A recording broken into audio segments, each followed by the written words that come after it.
So the question is, Amy, do you feel like I cheated on you today? I mean, only a little bit, but I lean poly anyway, so I was okay that you live streamed without me. You were also talking about something I have no interest in. So I know, but that breaks my heart, Amy. It really does. Continue. That's the thing. If you don't set up expectations, you won't be disappointed, J-Dubs.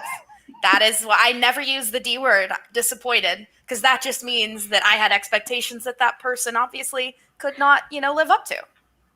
Okay, all right. So I'm just saying, like, you're not part of the Florida crew, so I know you guys are all chilling out down there in America's flaccid penis. So I like John Oliver's comment about it being America's vestigial tail better. Oh, okay. So, John, you're disappointed that she doesn't feel like you cheated on her? He wants me to be jealous. Yeah. So that's but what we're you're all disappointed Polly and in. podcast fam. It's fine. Yeah. Share. There's plenty of J-Dubs and Amy to go around. So yeah. So to clarify, hopefully everybody knows what we're talking about, because that means that you're hopping over to, if you're listening to this, you're hopping over to the YouTube channel too, which you should do, because I did a stream today about the Bad Batch, which Amy is totally excited about. Oh clearly. My God! Animated Star Wars! Yay! Like, hey, animated Star Wars is some of the best Star Wars that they're doing. So yeah. But anyways, I can't say that I'm not really a Star Wars fan. I'm drinking out of a Star Wars mug. But anyway, so what we are actually talking about tonight, or today, depending on when you're watching or listening to this, is what are we calling it? We're calling it X2, X-Men United. It's X2, and it will never be anything else. Because when you're watching the movie and the title comes up, it says X2, and you're like, awesome. And when you look it up on Google, it says X2, X-Men United, and it's like, where else is that? Because it's not in the actual movie. Well, like this, like I'm showing the poster right now, and like this was the main poster that went out, and it reflects that the title is X2, or I guess it's kind of confusing. It could be X5203. 5203. Yeah. They should have made the 2 a little bit bigger. I will say the editors could have made that bigger, but I will say this reminds me that this came out around my birthday. So I remember going to see this for I'm going to make myself look really young. For my 10th birthday, I went to go see X2 with my friends. But then they put out another poster that did say like a last minute poster, I think, that said X2 X-Men United, and I'm like, what the hell is this shit? Because it just came out of nowhere, and it's like, and I don't even really know what sort of relevance that title has. I mean, I guess it means that the X-Men teamed up with Magneto, but he was not an X-Men, so it's like, I mean, in the first one, which we talked about already, dear listeners, please check out the John Webster Film YouTube channel, and you will see these 2 lovely ladies again with us and talking about the first movie. And it was like, yeah, okay, they weren't all united because Wolverine and Rogue weren't yet a part of the team. So I was like, okay, are they united because now they're all together? But then their base of operations gets kind of blown up, and they get separated and everything. So they're not really united for very long in the movie. Yeah, I don't really get it. The title doesn't make a whole lot of sense to me, and the first one was just X-Men, no extra titles, so it stood on its own. And besides, it's reflective of the time. There was a time when those very simple letter number titles were fashionable. It's like 10 years earlier with Terminator, it was T2, and and this was X2. So, and like you said, that's what it is in the opening credits of the movie. So that's what it is. Anyway. And as we know, the franchise ended with this one. So there wasn't a third movie that also had a stupid subtitle. So it ends here, and that's the canon. So anyway, taking a step back, welcome everyone to another episode of Cinematic Realms. I'm John. And I'm Amy. Yeah, and we're joined once again following up on our X-Men stream over on YouTube. Check it out. Except the people who are watching this on YouTube, you're like, what are you talking about? We're joined once again by our wonderful friends Kelly and Jenna, or jdedredhed. jdedredhed. Oh no! I gotta fuss at Steven now. No, I'm gonna be honest. When I first saw your name, I did also read it as jdedredhed. Man.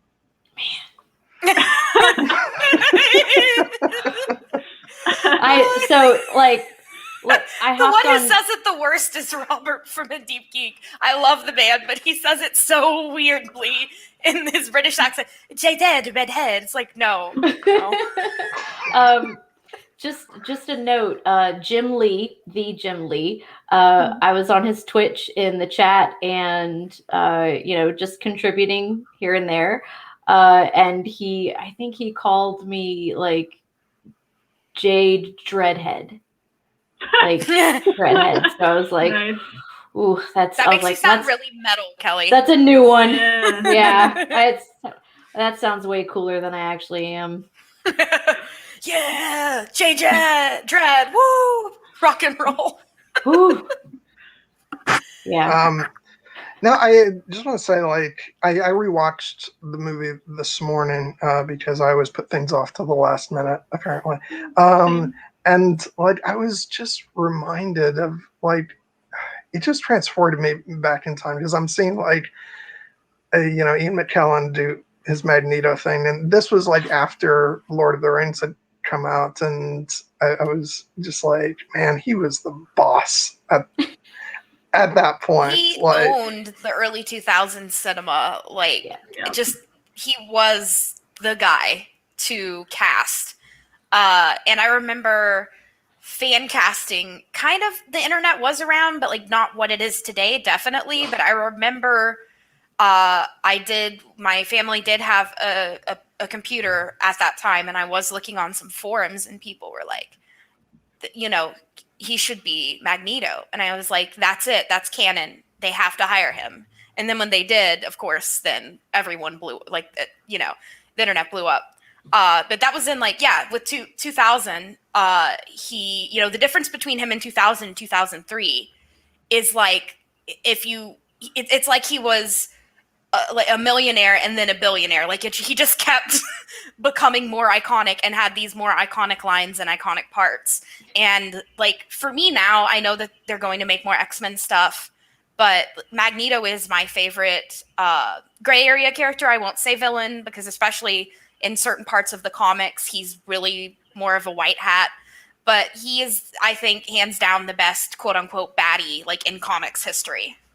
And so, this is such an iconic performance by Sir Ian McKellen. Yeah, it's like, I mean, I really like Michael Fassbender in his turns as Magneto, but I just don't know that anybody's going to replace Ian McKellen, like, ever. There's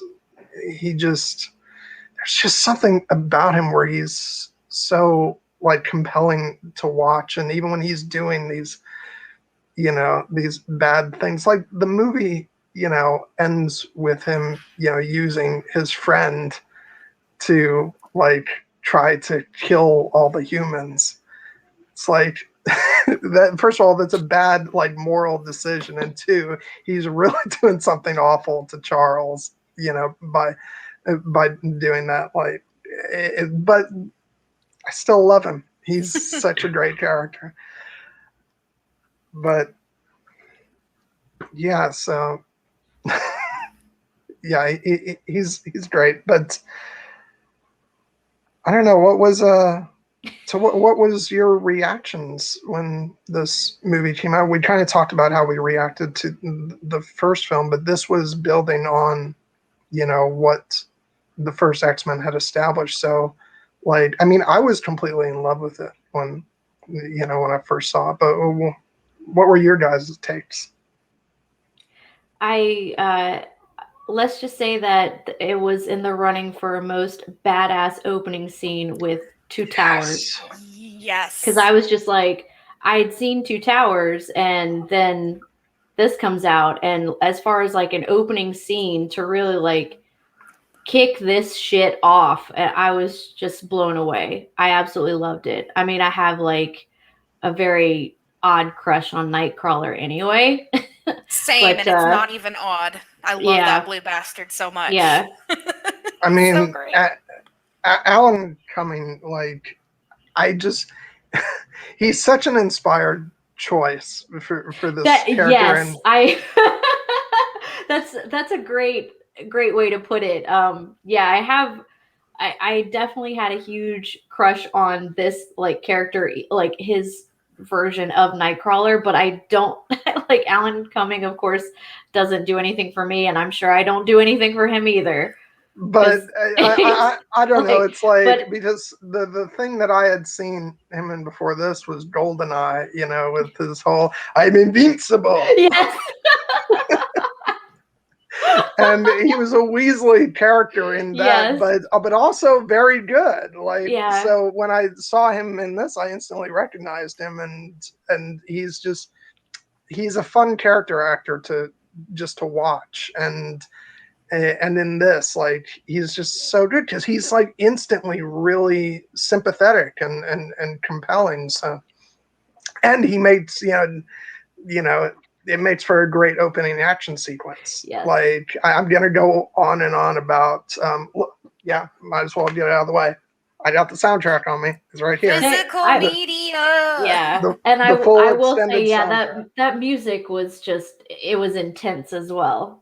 Yeah. And that is something that I put in my notes. Well, and as a comic book reader, seeing that for the first time, I was at that point, it was 2003, so I definitely was on Marvel Unlimited, and I was reading X-Men comics.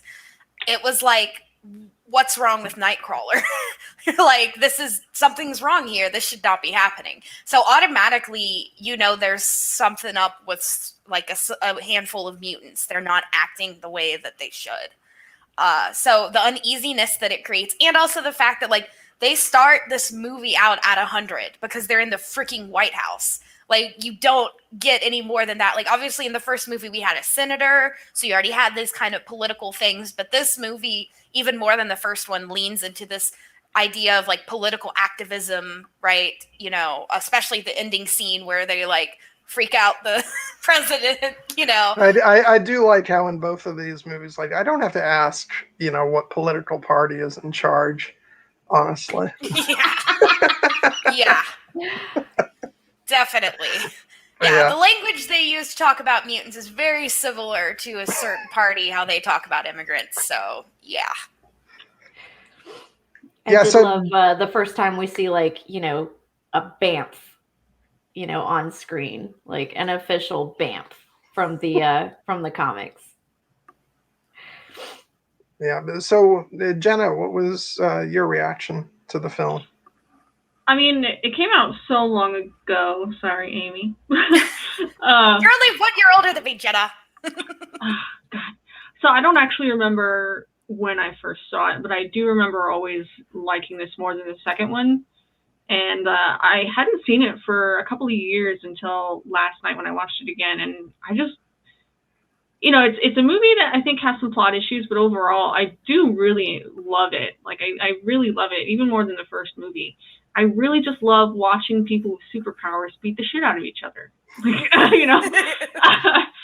it's one of my favorite things. It's why I'm a huge Marvel fan and why I'm a huge... I just love superhero movies because I get so much enjoyment out of watching people beat the shit out of each other, especially when they can shoot lightning and shit. I think that's part of why I respond to the X-Men movies so much, whereas maybe I don't as much with like the other heroes of, say, the MCU, for example, because like in X-Men, like, it's all the mutants. They've all got powers, and it's fun to watch them, use those different kind of powers. It's, so everybody's kind of unique in that way. And I also like everybody coming together, like, say, maybe being united. No. But Amy, you've said before, it's like one thing that's sort of unique about the X-Men is the team dynamic, which is such an integral part of it.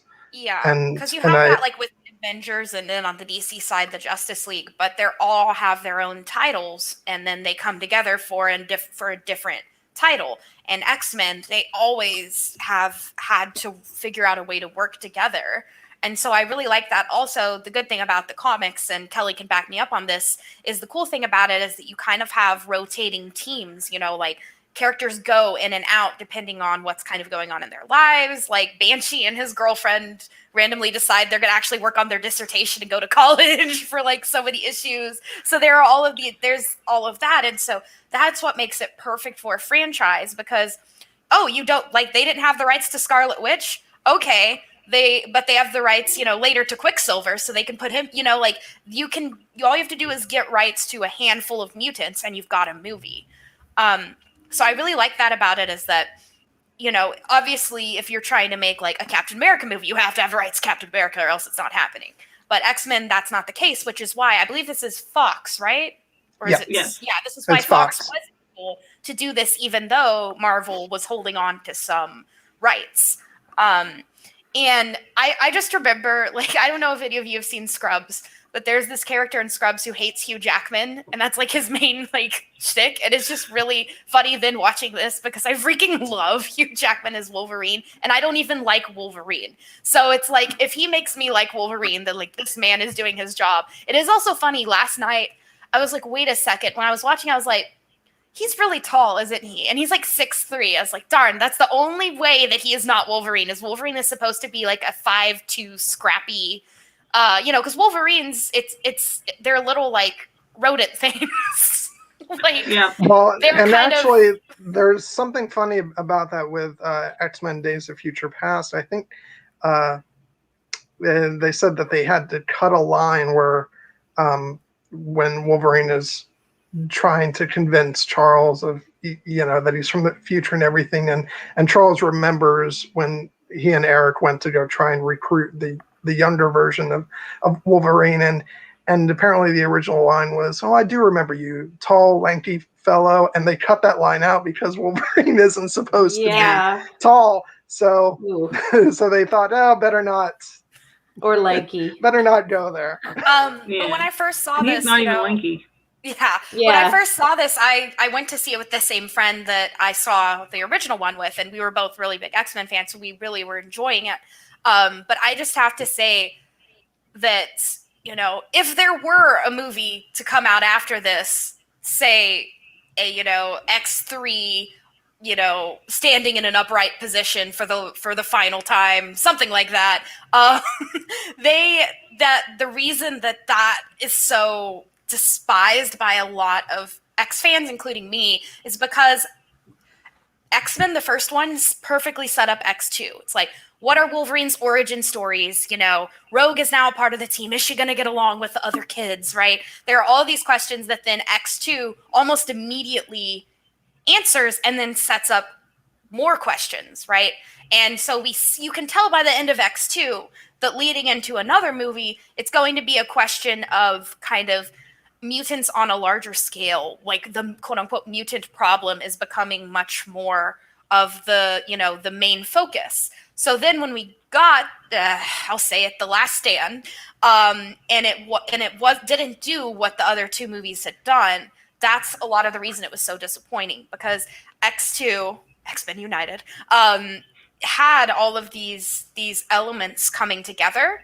And I will say, though, if I could just get a gripe out really quick, my girl Rogue does not get shit in this movie. She lands the plane terribly, and that's it. And Jenna can testify to this. She also is like super depowered in this franchise, and I cannot stand it. You don't have to explain why she has super strength and flight. You don't have to get into the whole absorbing Captain Marvel thing. You can just make it so, and X fans will just accept that that's like what it is. You know, you don't have to have a backstory for everyone's powers.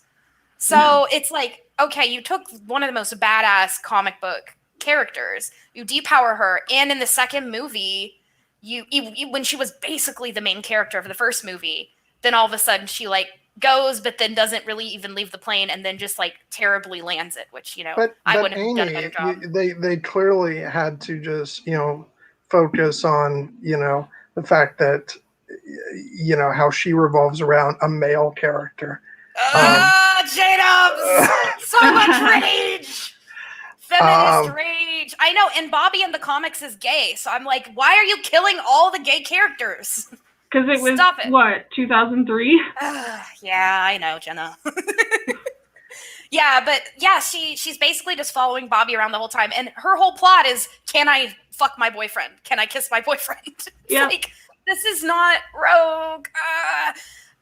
Man. Well, I mean, it's especially so disappointing, after, especially her flirting with Gambit that we get, and you know, like that's fun and saucy.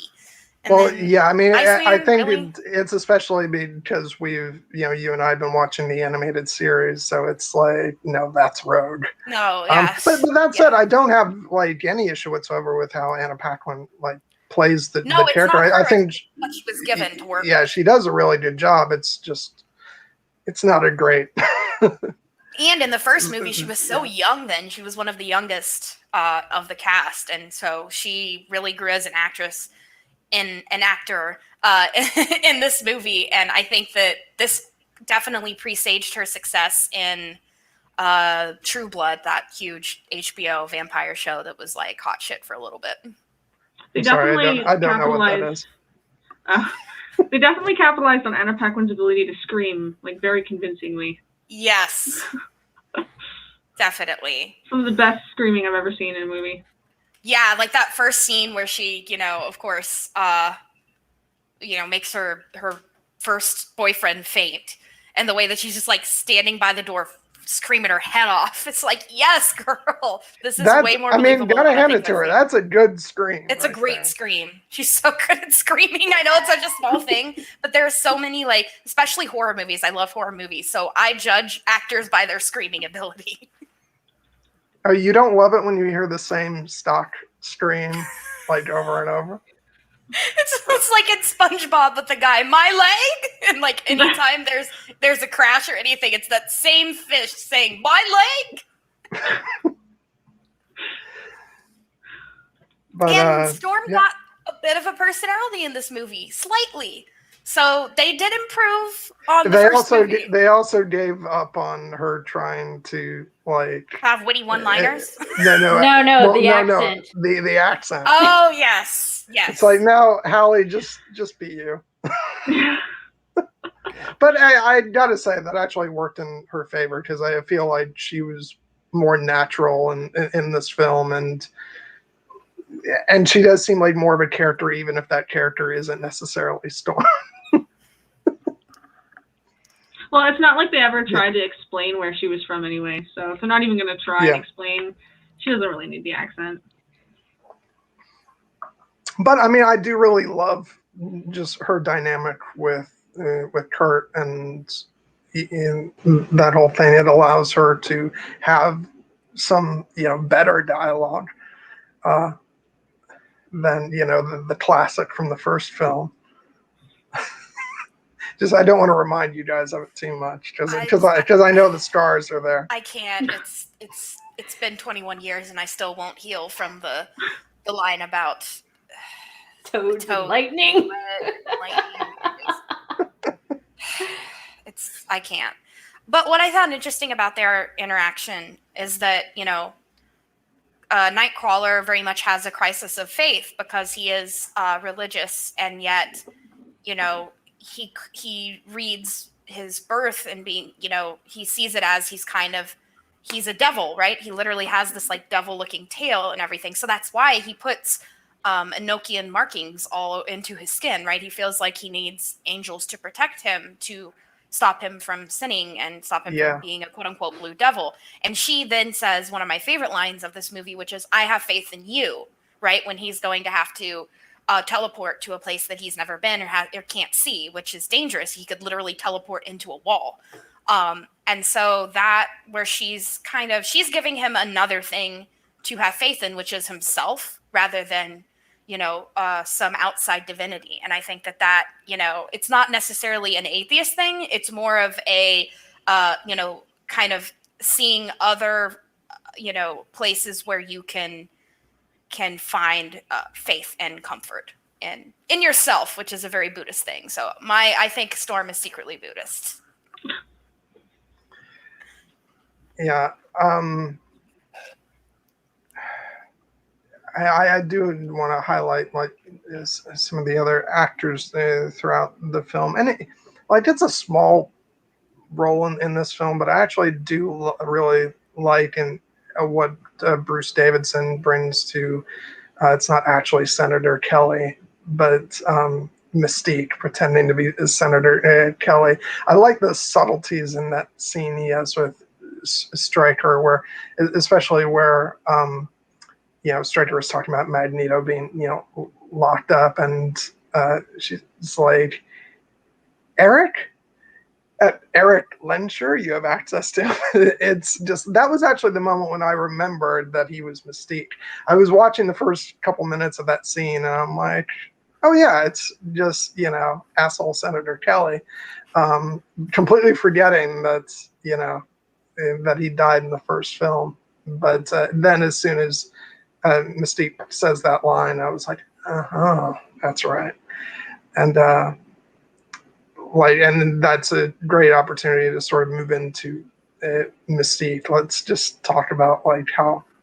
Can I just say that all the actors that Mystique was pretending to be did a really great job. Yeah. When they were just like the little, with Hugh Jackman doing like the little head cock, like when he first gets into the base, and he has this smirk that if you first of all, if you knew what was going to happen, but also if you have seen Hugh Jackman as this role a lot, you would realize that's a little too cutesy for Wolverine. Yeah. I like that Stryker automatically recognized it wasn't him once he was up close and not looking at him through the security camera, because that I hate how much I like Stryker as a villain, but I really do. And I like that even though he does terrible things, he is a man of conviction. I hate to say that. I think he's one of my favorites comic book film villains, because he's he's an asshole, but he's actually really human in his sort of hatred. It's a sort of, he's a villain that we can recognize from our own world, I think, and I think that's what makes just his portrayal so good, and just the fact that it's a great actor. Why is the actor's name not coming to me right now? He's been in so many things. Yeah. Brian Cox. Brian. Yeah, I was gonna say it's Brian something, isn't it? I think his when he was pretending to be Mystique, and he closes the doors and he's like, yeah. Yeah. Little sassy little haha. Gotcha. But oh my God, Rebecca Romaine. Oh yes. And I had to make sure that Amy was like, "Why don't we have a picture of Mystique?" I was like, "I'll fix that for you guys." Oh, that is that's upsetting that we didn't have a picture of her. Well, truth be told, I'm afraid of YouTube flagging most pictures of Mystique. What do you mean? I don't understand. Why not? I see no issues with this. Yeah, no, if it was up to me, they'd all be Mystique pictures. Sorry. Yeah. This is now, that sounds good. This is now Mystique realms rather than cinematic realms. We are now a Mystique Stan podcast. Yeah, no, I mean, I enjoyed Jennifer Lawrence's Mystique in the other films, but Rebecca Romaine was iconic as Mystique. Yeah. Yeah, and she was in the makeup pretty much the whole time, unless she was shape-shifting. And Jennifer Lawrence's portrayal is Mystique before she's super blue is beautiful, I love my body. She was constantly looking Jennifer Lawrence. And I had read that she was having reactions to the makeup and such. Yeah, that's so some of that is just saving her own skin. Because as someone who has sensitive skin, that would probably also be me. The thing is, Rebecca Romaine also had issues, but the thing is, she did not feel she had enough pull or power. Like they pretty much were like, I mean, she was pretty much abused, like being forced to go through that. That's the thing. I don't know if it was for all of the films that she was in, but at least like starting, I think, with Days of Future Past, Jennifer Lawrence had like, it was something that she was able to slip on for the most part, and then they may have still had to do parts of it with like paint or whatever. But Rebecca Romaine had to, like, it was just full on like paint all over her body, and she was suffering. Like, yeah, it's bullshit what she had to go through for that. So it's like, it's a double-edged sword. It's like she's great in the part, but you know, it's really crappy what she had to go through. I agree. I mean, I love Jennifer Lawrence. You know, and again, like no offense to her, but I do prefer this Mystique. Well, I like this Mystique is more comic book accurate as far as the moral flexibility.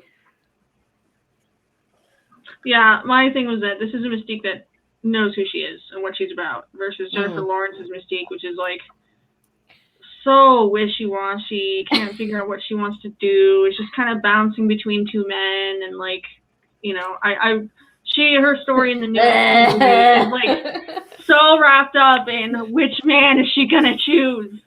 So, yeah. But isn't that how women want to be portrayed on film? This was my understanding. Yeah, that's what we love. Yeah, apparently having me as your co-host for going on 6 months now has done nothing for you, J-Dubs, as far as... I just listened to Magneto. He said, you know, never trust a beautiful woman, especially when interested in you. That is one of my absolute favorite lines. And Ian McKellen just delivers that so brilliantly. Yes. Like, and he's so like, and that's the thing, like this guy just plop died, you know, on the floor, and he's just gleeful about. Yeah, when you know Amy was talking about like a compelling villain, that particular death, I was like, yeah, it's justified. Yeah. I don't feel any pity for this one. I know you have like a job to do, and I'm sorry. I know you probably get paid like minimum wage for, you know, and like it can't be like super great to have to be like scanned constantly and work, and everything's plastic. Like that's not great for the environment. But at the same time, it's like, dude, I don't mean to victim blame you. Kind of had to come in. Like, also, speaking of great lines that from Magneto, my favorite is probably actually my favorite line in the whole movie is when he's talking to Pyro. John, and he says, you know, you are a god among insects. Don't let anyone ever tell you otherwise, I think is how it goes. And I also really love the bit right before that when he says, so they say you're the bad guy, and he goes, is that what they say? Yeah, one of the best, like, I mean, every single line is a freaking banger. Like, seriously, like, if each line was a song, it would be a bop. Like, I don't understand how, like, this whole film could have just been Ian McKellen saying these lines, and it would have been just as good. Like, he seriously owns this movie. Like, for me, he is the X-Men franchise even more than the actual X-Men. And what's really funny is, like, going back through these movies has sort of made me realize that as much as, like, I view sort of, you know, a lot of the heart of these films as being like the dynamic between Xavier and Magneto, it's funny that Patrick Stewart and Ian McKellen actually don't have that many scenes together. They've only got one in this film, and they've got maybe two in the first film. So it's just really strange how it kind of evokes this, you know, relationship between the two. And well, actually, I guess there's two in this movie if you count when Magneto comes up like behind him in the fake Cerebro. Technically, the professor wasn't all there, so I'm not counting that. Yeah, he was literally like, it could have been a stunt double too. Yeah, like, I think we just saw his shoulder. But they're seeing interacting with someone who's tripping on acid, like they're not all there. So, but their scene together in this film is actually really good, and you know, more great like Ian McKellen lines. It was so tense. Oh my gosh, yeah, the scene was very brief. Their interaction was very brief, but it was so intense. yeah, there's a lot, so much well, behind it's it, just so much like, and story behind it. Magneto's saying stuff, and he's just waiting for Charles to read his mind, and he knows he's gonna just have to fess up to the fact that he's let all this information loose, and Xavier's like, Eric, what have you done? And he's like, sorry, Charles, I couldn't help it. And it's just right, and builds up to that crescendo when Magneto's like, the war has begun. And speaking of which, great trailer. Which sets up the third movie, which then sucks ass. Yeah, like What third movie? Who's the third movie? Well, that's the thing. Like, it really did feel like, and by the way, also, I never got the impression, like, at least back then, that a third movie was going to be like the finale of these films. It actually felt to me like this was going to go on for a couple more films, because like the end of this film both sets up like the larger mutant problem, quote unquote, and also the Phoenix story with Jean. And so I never in my wildest dreams thought they'd try and tackle all that and then add in like, the mutant cure bullshit into a third and final film, because it just seemed ridiculous. There's way too much story to still unpack. Oh, I'm just trying to get mad all over again. And then they got a chance to do it again, and they fucked it up twice. I want to, I'm just, whatever excuse you need to, have a close-up of Famke Jensen's face. Yeah, she's very pretty. It was just like, man, like so Look at many, that nose. so many close-up shots. Yeah, her nose. And every time when she's like, something's wrong, and I'm like, yeah, girl, you use that brain. I'm just gonna like fess up that like her in GoldenEye, like I really had a lot of feels as a kid. I also saw her in a movie about gambling, and I can't remember the name of it, but she was like this poker player, and she was really hot. She was also actually in an episode of Star Trek: The Next Generation. She has a great presence for sci-fi. Acting against Patrick Stewart, which was, not the probably the best storyline for a female character. I'll just say, but still, she was really good. I will say though, like, I think one of the reasons that I like this movie so much is that we don't see very much of Cyclops. I knew it. I know you knew that was coming, J-Dubs, because like I am notoriously a Cyclops hater, and he's sort of like, it's sort of the equivalent of him being passed out. Oh my god, it was, because he's like, he's going for some re-education. You don't see him until the very like last final kind of showdown, where he's all, against the X-Men. But again, like, okay, I know you don't care for Cyclops, but I will say that it felt like the ground was set for him actually to have a media role in like a third film, not to just be unceremoniously like killed like in the first 5 minutes. Noted. And then it's like, okay, there was like 0 point to you being in this series, like at all. He's just yeeted. Okay, so he did like hand-to-hand combat, like he was fighting those guards, and like, but the camera was so focused on Lady Deathstrike, Kelly Hugh's character, so it was like it was supposed to show that, even without his, being able to use his optic blast, he was able to, handle those guards. But the thing is, like, with the camera work, you're not looking at him at all. Like, I mean, it's Kelly Hugh. Honestly. Where else would you be looking? She's like, I'm sorry, John, is that Kelly Hugh? Yeah. Okay, all right. I was just trying to. I mean, and like in this scene in the film, like another great line is Wolverine just going, "Holy shit!" So there's like little subtle things with some of the acting that I really appreciate in this movie. Like when she does get, first of all, this fight is brutal. Holy crap! God. Like, oh my gosh. I like, there's some scenes that kind of bother me a little bit, but when she gets, stabbed with the adamantium, and then there's this, if you didn't realize it at first, she is being mind controlled. Yeah. Yeah, actually, this but was the first. This may have been the first time I actually noticed that her eyes turned back to normal just before she dies, and that's like heartbreaking. Yeah, and there's like a realization in her face, but also like it's this awful acceptance as well. Like she's she's there. Yeah. And then she's not. It's a very quick, like she only gets to be herself in the last 2 seconds of her death. And Kelly, did you sense a little bit of gratitude too? Like thanks for kind of releasing me from this? I have never seen oh my God, like her face was so stunning. Like her oh God, like, oh my God, she was so beautiful, and she looked so sad, and I was just like, oh my God, like this sucks. But yeah, they're a little bit of a relief, like when, sorry, the X movie that we're not supposed to talk about, when Jean gets stabbed by Wolverine. Weird.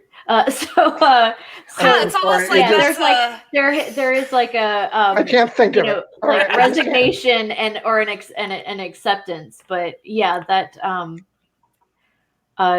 those little subtle moments I really appreciate. And of course, you mean that scene like, with gratuitous shirtless Hugh Jackman and like running down the hallway naked? The plot, John. No, in the third film, the climactic, climactic scene where Jean Grey is killed. And no, I'm focused on this movie now. Like naked, running down the hall. Yeah. Those whole flashbacks where he's like running down the hall, escaping. I'm like, hello, fan service. Hugh Jackman has a nice ass. No, and that's fine because that made sense within the context. It's just like, I'm sorry, the third movie that doesn't exist is just like a whole train wreck that I'll never recover from. And a little, like, again, little acting subtleties. The conversation that was happening between Storm and Nightcrawler on the jet. And when he's like, so you and Miss Gray are teachers at a school? And she's saying, yeah, it's where we can be safe.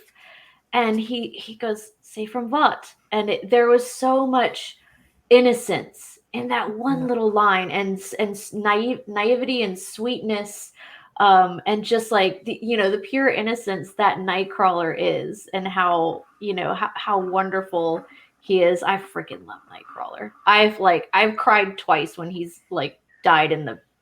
I always spoiler. Sorry, I don't want to talk about it. Well, the first time he dies, like they go to hell and Doctor Strange is with them, and Doctor Strange's like, I actually don't think this is hell. This is right after the Phoenix Saga, by the way. I think also about that naivete is that he had spent his most of his life in the circus, so he was this curiosity that people were interested in because it's a context of oddities, right? Oh, like the bearded lady, and then here's this blue devil kid, and you're like, whoa, that's cool. But now he's in the quote-unquote real world, and people are not going to see him that way. I was in the Munich circus. I was the amazing Nightcrawler. Yes, David. It is such a crime that he was never in any more like X-Men. I mean, like this version with this actor, because he's so good. Yes. And it's what you said, Kelly. There's an innocence to him, and so that sort of heart from the character just radiates, whenever he's on screen. And I love that line of him introducing himself, and then when he does it again at the end, and Storm's like, not now, Kurt. Not now. The grown-ups are talking, Kurt. Yeah. Oh, bless him. Jenna, what are some of your favorite iconic moments from this movie? Oh, definitely Mystique giving them the finger. She's sliding underneath the door. I forgot about that moment, so I laughed pretty hard when I saw that last night. That's pretty I great. didn't even notice that the first time I saw the film, but people were like, I just saw her sliding and people were laughing. I'm like, wait, what's going on? And then the next time I saw the movie, I saw the finger. I was like, there we go. It's really subtle. Yeah. Yeah, I didn't notice it. I don't think I ever noticed it until I watched it again last night. It's so quick. It's easy to miss. She's just sliding. But unless you're like actually like looking at her hand, I don't know. It was easy to miss. Well, and because she's blue, I was not everything looking kind at of her blends hand. together. Yeah. Yeah. I was Maybe that's my mistake. That's All right. I think that's where you tripped up, Kelly. Yeah. I gotta focus more on hands. Apparently. Well, I will say, what do you guys? I always tell Amy, I'm very happy when you guys are on because it deflects from my thirst. Yeah, John looks in comparison. Well, so what did everyone think about the will they or won't they thing with Wolverine and Jean Grey? That is, I mean, he does have a crush on her in the comics. It is canon, but I've always found it a little off. Okay, like I'll let you guys like tear it apart. I'll leave that to you guys. But there is a moment that I absolutely love with the two of them. It's where she says, girls flirt with that guy Logan. They marry the good guy, and it's the way Logan says, "I could be the good guy."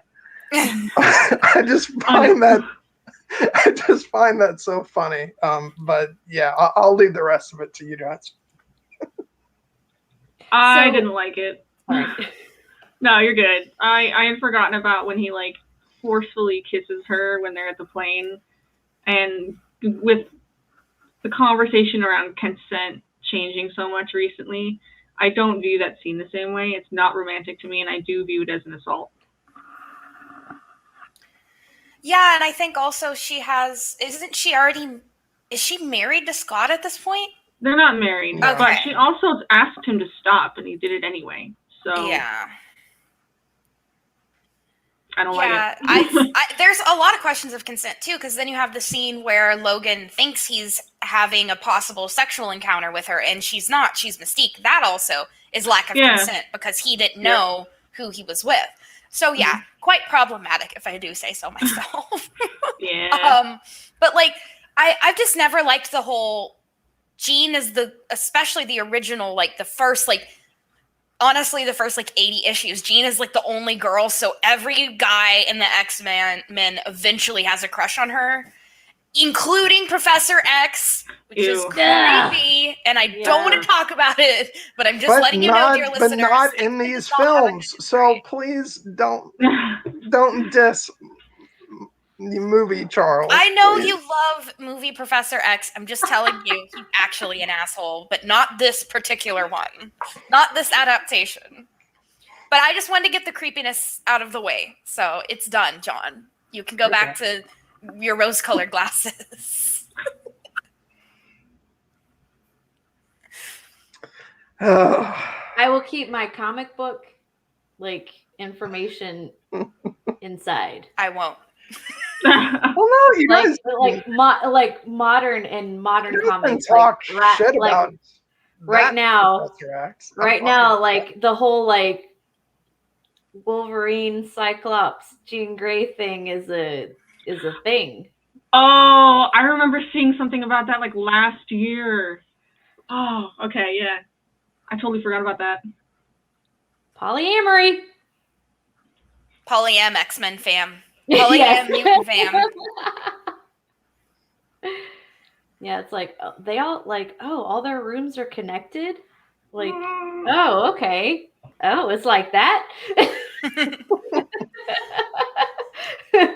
Joke's on you. I'm into that shit. I love when they say that. When I see it, like, joke's on you. That's my kink. Yeah. It's one of my favorite memes. The whole thing with when they go to Bobby's house and have you tried not being a mutant? Can you try not? One of my favorite lines.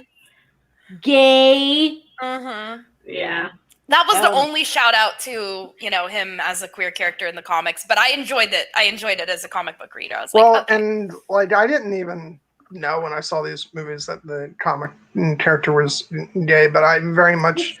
It's kind of a newish, newish, because it definitely wasn't. No, he's from the '60s. Is what he was one of the OG. So he was definitely not, this was a very much a later thing. But one thing that that scene especially really did kind of hammer home that these films were, using the sort of mutant storyline as a parable for because it had been civil rights. This was really driving home, gay rights and all that and so that was very apparent to me, even as a, I guess younger teenager at the time. So even without knowing that about Iceman, that was very apparent to me. It got quiet all of a sudden. There was a recent, when I say recent, I mean like in the last 5 years, because I'm trying really, really hard to keep up with comics, but it's really difficult. Bobby makes he makes a bottoming reference like in one of the comics, and I was like, wait a second. I think you posted something about that in the Slack. Yeah, yes, I think I remember that. Yeah, I was like, oh. I did like, even though he didn't have a Russian accent or anything, we do get some Colossus action just a little bit. But see, but the sad part is he wasn't going Eliana every 5 seconds. That's the thing. I was perfectly fine with that for a couple months ago, but ever since you and I have been rewatching the animated series, every time he didn't just come out and go Eliana, I was so disappointed. I mean, the fact that he his 2 scenes and he only had to wear a shirt once, I was okay with that. I was totally okay with that. I think that was actually necessary for his character development. Yeah. So. Yes. Plot. There was also a lot of thirsty. There was also a lot of carrying children in this. You have him carrying Colossus carrying the kid, and then in the end. When he had this kid, and I was like, get that kid in the jet, he's freezing. And he's like, no, I must make a dramatic last line of I'll try my chances with him. Yeah. And it's just I imagine that kid has no shoes, get him in the jet. I imagine being that kid and Wolverine's going over to have this final moment of resolution with Stryker, and the kid's like, dude, what are you doing? Can we go? Yeah, he's walking over there and he's just being carried Daddy. He could have just easily handed him off to one of the people getting in the jet, and I never quite got that. I get what they were trying to do, but it's Logan, isn't this whole place about to flood? Can we let's maybe not take this dramatic moment. Yeah, it was nice though to see Stryker all chained up though. I will. Maybe he said to the kid, "Want to see something funny?" Walked over there. It did strike me as super awkward when I watched it this time, how long it takes him to walk over with the kid in his arms. I thought the same thing. You look at the distance. It's how far away Logan, is it really worth it? No. You from the distance you were at, you could just wave and be like, bye, Stryker, enjoy death. You could have just giving him the middle finger. We're gonna escape on this jet. Yeah. And I feel you do see the kid look up at him in confusion, come on, man, what are we doing? Yeah. Also, warm in that jet. I'll bet it's warm in that jet. I know. It's dude, I know, Wolverine. You don't going. feel. Come on. I will say though, it's such a small thing, and I know it was important for the plot because Jean Grey had to sacrifice herself. But that's supposed to be the best jet ever. The military doesn't even know the specs on it, the Air Force, it can outrun all of the F-16s and everything, and then it's we lost power. It's wait a second. Oh, it's because Rogue crashed. This time I'm watching and I'm like, great job, Rogue, you killed Jean. Yeah. I think it's her fault actually. So the whole thing with like Bryan Singer directing this, like we don't have to talk about him much. I don't really want to talk about it because like Okay. I love these movies, but obviously he's a dirtbag. Yeah. Utterly and completely, so, there's like he does. So there, women do have like prominent scenes, and they do drive a lot of the scenes. I love the fact that I think both fighter jets that were chasing the jet were female pilots. That was last episode. Yeah, that was that was a Freudian slip. she's secretly mad at us because we didn't have her on for the Curse of the Black Pearl, and it's finally coming out. I'm still like from Bleep Ahoy. I'm like, yes. I'm just kidding. I'm just glad you say Bleep Ahoy. Oh no! Dear listeners, Kelly's camera has taken a tumble. I'm concerned for Kelly's well-being at this moment. I don't think there are earthquakes where she's at, so I'm pretty sure that was an organic fall. Normally. That reminds me, like, I don't know if this actually happened on a stream or if it was just in one of our Zoom calls, but like, I used to have like this much bigger chair for these things, and ever since I switched to the smaller one, like I had gotten into the habits of like leaning back. It must have been for Zoom because I'd never do that on one of these, but like I had got this new chair and I tried to do the same kind of leaning back thing, and I swear to God, I almost fell completely back because the chair almost slipped from under me. So and it was on like camera for people to see. So it's darn, I wasn't on that one. Was it actually on Zoom though? Yeah. Yeah, it was just one of maybe I missed that one. I missed that one too. While Kelly is there, we go. She's back. This might be a good stopping point, perhaps, J-Dubs, for our mid-roll. Yeah. I was just what? It's only oh my gosh! It's I know over already. Like, can you believe it? We should start talking about the movie. Well, I was about to say that. Actually, I don't know. Okay, now I know what I was about to say. For people who are just listening to this, like this is more incentive to go onto the YouTube channel because you got to see what just happened. You can see the camera take a tumble. I'm glad the camera took a tumble and I didn't. Yeah, not this time. Tune in next time. Maybe I will. Yeah. So, So, what are we even doing next week, Amy? What are we doing next week? The Little Mermaid, right? Yeah, that's right. It's finally happening. Yay! Wait, I'm just looking this up, and apparently this is news to me. We can't record on Friday, so we're going to have to figure something else out. Yeah. Because apparently Bronte can't make it. What's wrong with that guy, Amy? I bet on my calendar I have why he can't. Do we have a friend's? No, I have no idea why he can't do Friday. Oh, bridge. He plays bridge with people like an old lady. Oh my God! Okay. I was like, with a bunch of old women. Please say that shit. Actually, with like two friends of his who are a couple and their 10-year-old daughter. Oh my God! It's really cute. It's so cute. It's really cute. Yeah, and they just got actually tonight. That's what he's doing right now. He's not here, so I can yell as loud as I want. Because he can usually hear me in the next apartment. So we have to figure that out, but he's going to be on along with Kate, and we will be talking about the little not Kelly. Yeah. Hey, I got it right. You did this time, but I will slip up once, and I will never. Yeah, it's like don't give Potter a run for his money. And we'll be singing songs. I have no doubt. Yeah, don't worry. We will break out into song. Guys, yesterday at work, my friend shared I'd never heard this before, the Under the Sea mix with Miss New Booty. Oh my God, I need it. Oh my God. Do they go back and forth, or is it like a mashup?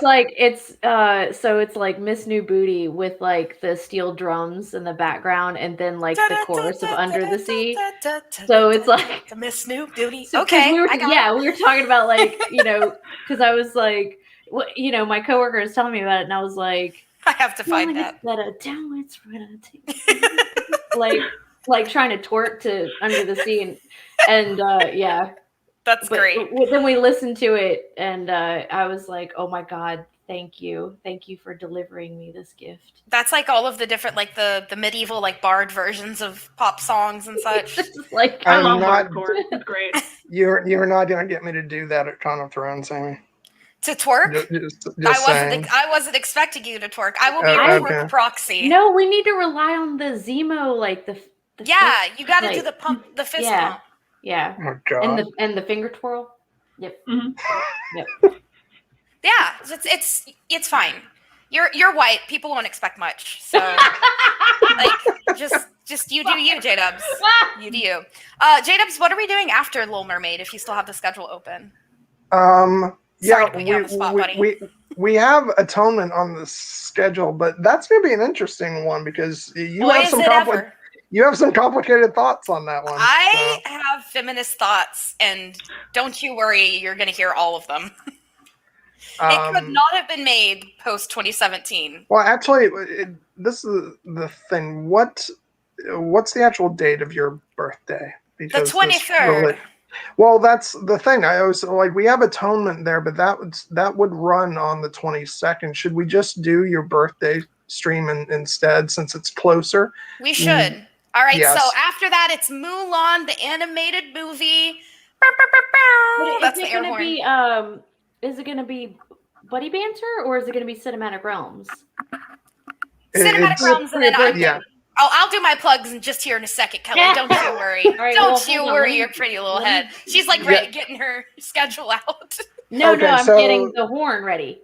Nice. So next week it'll be The Little Mermaid with Bronte and Kate, and then the week after that it'll be Mulan, and it'll just. Thank you. As far as I know, we're just doing it just gonna be us with the two of us. Yeah, we cannot have on a guest because they will take time away from my Mulan. Yes, I'm so excited. My favorite Disney movie. We're gonna have such a good time. I'm gonna take the wheels for that one, J-Dubs. I'm gonna switch my camera to be in the number one seat because I deserve it for my birthday. You cannot deny me on my birthday. But I clearly know so much more about Mulan than you do, Amy. Especially Chinese culture. Particularly Chinese literature. Looking like a true white guy. Also, I want to go ahead and plug the live stream that I did for people watching this, I'll say yesterday. Even though it was today, because we're recording right after I did that, did a live stream. You did it 3 hours ago. I on Star Wars: The Bad Batch with Lady Triple and Mr. Lady Triple.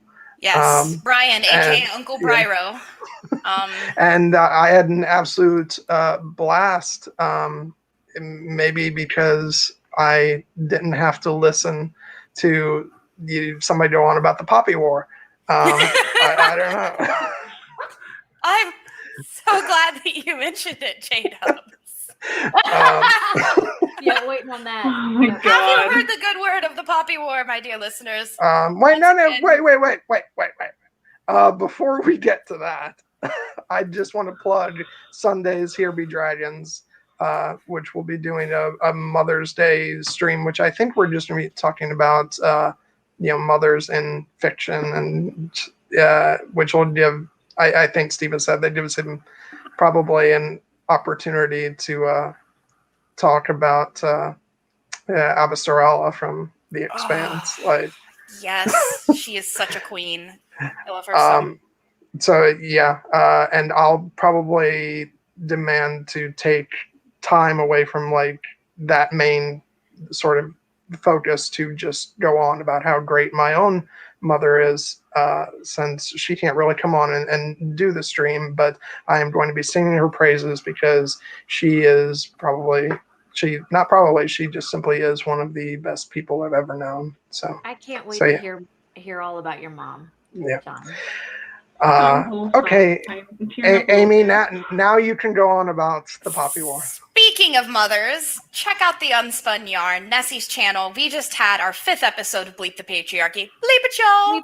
Bleep the Yeah, Bleep. I wanted to call it Patriarchy or Patriarchy on Planes, but we went with Bleep, the Friendly Skies. Oh, okay, my that's mom right. was Yeah. in the Air Force and worked for the FAA on flight safety regulation. So she talked about her experiences with second wave feminism, raising me as a feminist, and also we, of course, have some political rants. So please check that out. That is on the Unspun Yarn. Nessie's channel is amazing. She works so hard. She deserves your sub more than anyone. She is great. And she works really, really hard saving lives as a respiratory therapist.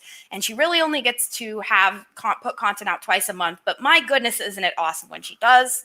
So that's what's going on over at the Unspun Yarn. But also, I just wanted to make sure I mentioned Bleep Ahoy. Bleep Ahoy, yes. The episode we did before that was with Kelly. I have to do a diagonal pointing. Wait. Boop. Okay. So she is a ship expert and a maritime scholar, and she was talking to us all about answering all of our questions about women and boats. So that was really exciting. So if you're into nautical nonsense and maritime misogyny, then that is definitely a place to go. Nessie's channel. What about my channel, though? I know you're asking, dear listeners. It's my birthday month. So I am having a special birthday buddy banter with myself and all 4 of my buddies, including this guy right here, J-Dubs. So I have had 4 people on set for their own each for their own episode of Buddy Banter, where they picked the topic and we bantered about it. And this time it's my birthday, so I picked the topic. And the topic it is shows that we were obsessed with during our teen years. It didn't have to be airing during our teen years. It's just that's when we were obsessed with it. So John is going to talk some Buffy. I'm going to talk some Degrassi. It's going to be great. We're going to have I'm just going to have to power through. Yeah. I'm sorry, I'm distracted. Sorry. Oh my god! I'm happily distracted. Yay! I was being too loud. I changed his mind. Once again, more reason to check out the video version. Yep. Because, cats. Sadly, Jenna is frozen for me, so I'm not seeing this, and I feel cheated. But that's okay. No, I'm seeing her all. Although Jenna, you have been cutting out here and there, but I have actually been losing internet periodically, so I'm doing my best to keep up. But there have been a couple of gaps in conversation. Darn. Okay. Keep chugging along, Jenna. It's okay. It's where I live, and it's prime time Friday. So even when I'm gaming and stuff, I constantly have issues where I get kicked off servers. So. Oh boo! Don't do that to my Jenna. This is a regular thing for me. So that's what I have coming up. That is a live stream. It's the only time I go live on my channel. I'm also having on the amazing AK. We're going to do a multi-part series on Dorne. You heard that correctly. We have 5 or 6 topics already, and our first topic is going to be Rhoynar culture. So definitely we're going to be talking about my Lord and Savior, Queen Nymeria. So we're going to be having a really good time with that. So I am going to actually put out Aswa stuff. I promise. It's just been Degrassi and Avatar The Last Airbender lately, but that is what's happening in May. In case the audience doesn't know, AK is Alicia Kingston. Yes, Alicia Kingston. Please check out her YouTube channel. I have been on her channel talking about Kung Fu, which is a show on the CW, and I criminally have not had her on my channel yet. And not only am I rectifying that, but I'm giving her a multi-part series. So we are going to have a great time because she is so wonderful and hospitable and has been great. And so I call her my sister from another mister. She's the best. So we're going to have a good time with that. So that's happening this month in May. I am taking off pretty much all of June. I've got to go get married and have a honeymoon. So that's what's going to be happening for me. And then July, I'm coming back with that sweet, sweet Lynx Fire content. Lo the Lynx is coming on.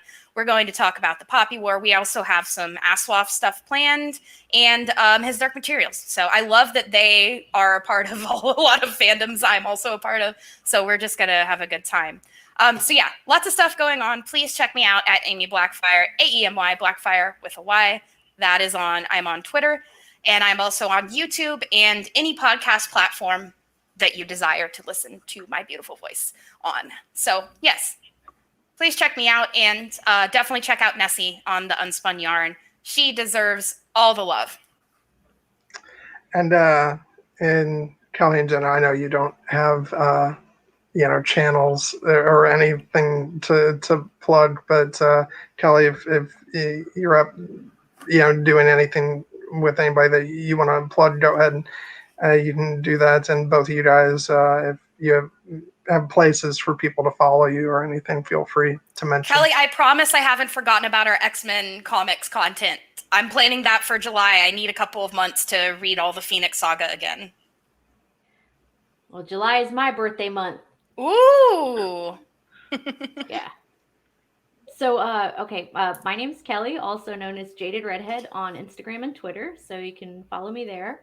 I'll make appearances on my friends' channels for various topics. Usually it's, the especially nerdy stuff, but Marvel, Song of Ice and Fire, and that is not me. Yeah, I am not responsible for that. That's me. Yes, thank you. So, Jaded Redhead. No, it's jdedredhed. Jdedredhed. You have to. So, Jded from this. Redhead. So, all right. So, historical and nautical nonsense. Aswaf, Marvel, and also Tolkien. Speaking of Tolkien, I will hopefully, maybe, possibly, be making an appearance on a channel with our mutual friend Dan on. Yes, our intern Dan over at Voice of Geekdom, where you should send all of your hate mail to Dan at Voice of Geekdom. So yikes. So hopefully next week we'll be recording something. Nice. Yeah. That's exciting. I got to bring you back on at some point to geek out on some more Tolkien stuff over here as well. That. The thing is, I'm hella nervous being on Dane's channel. I'm very much into Lord of the Rings and Hobbit. Like I've, read those books several times, and Unfinished Tales, but not a lot of the Silmarillion. I know a lot of like Winta and I know Lindale, but as far as some of the more like, Elven stories, I do not know them like the rest of the fandom. And it's just like, I'm super intimidated. Well, it's like, I've read it a number of times, but it's like when Helen Clueless Fangirl had me come on to her channel to talk about, like, I had to do like in-depth rereads of like the material that we're going to talk about because it's tough. It's like to actually go into detail because especially in the Silmarillion where it's basically like each chapter is like it's just like, oh, man, well, it's like each story is more like a Reader's Digest version of the actual like legend described therein. So it's easy to miss a lot of like details, so you really have to dig into it. So don't feel bad about that because that's common. All right, but you have to be a Tolkien scholar. Hopefully that'll happen, and hopefully I won't just like crash and burn. You're going to do well. As always, Kelly. Let's just say I didn't have to study for this. I don't know, Kelly. I don't think you're that much of like an X-Men expert. Yeah, you know stuff about the X-Men comics? Little bit. But yeah, Jenna, I know you're not on Twitter. Do you have anywhere you would like people to be able to reach you at, or no? No. Okay. Don't call me. That's my girl. Yeah. No, don't talk private. to her. I don't call you. Do you call me? What? Yeah. Nice. No. Everyone just DM me. I'll send you her number. It's the way.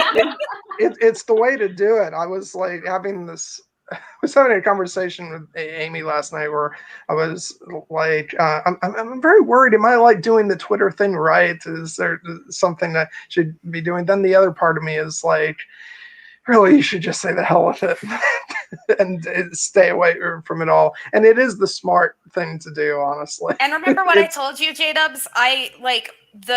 My jump in followers always happens right after I post a selfie with makeup on and a low-cut shirt. Like, Twitter is basic. Yeah. It's very much about aesthetics. So in that case, let me. I'm wearing the makeup. I'm buttoned all the way up. I'm not doing it right. Yeah, Strangely, it was way too high. Yeah, very strangely, when I do that, it does not have the same effect. You have a shameful, lack of V-necks, John. Yeah, you gotta rock the deep V. Yeah. Yeah. Nobody. Now he just looks really uncomfortable. Nobody wants to see that. Yeah, no, yeah. Oh. Okay, so moving on from the depressing talk.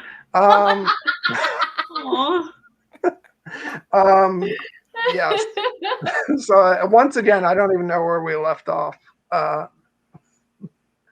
But here we go. I'm putting up a picture. Here's a huge Jackman. Jackman. Nice. Yeah. I will say it's nice to see him actually stabbing people, because in the animated series they had to keep it Y7, so he just had to jump on top of people and chokehold them with his claws out, and it's why does he even extend his claws in the first place? We get to see Berserker. Yes. Oh my God! Go in survival mode. When he comes in to save Bobby and he goes crazy and he sticks the claws in, and then you look back and Bobby's hiding. He's like, "You okay?" And Bobby's like, just barely see his eyes. Well, it's such a contrast to the scene before that when he's babysitting, where the kid is blinking and changing the channel, and then he's like, "Oh, you couldn't sleep? Oh, how could you tell? Because you're awake." He's kind of he kind of has these sort of goofballish interactions with people, and then all of a sudden, the mansion's getting stormed, and he just goes full Weapon X mode. Yeah, and it's interesting going back to watch this film after being really immersed in the film Logan for a number of years, and seeing how in that film how he responds to coming face to face with what is essentially his former self, of what he was and what he could have turned into, and just how he starts to have get his memories back a little bit in this film, and how Stryker talks about if you knew what you were and all that. It really made me reflect on a lot of that stuff. I think in ways that maybe I didn't when I first saw this when I was 19, I think. Yeah, I was a baby. All right, 19. I'm leaving. But yeah.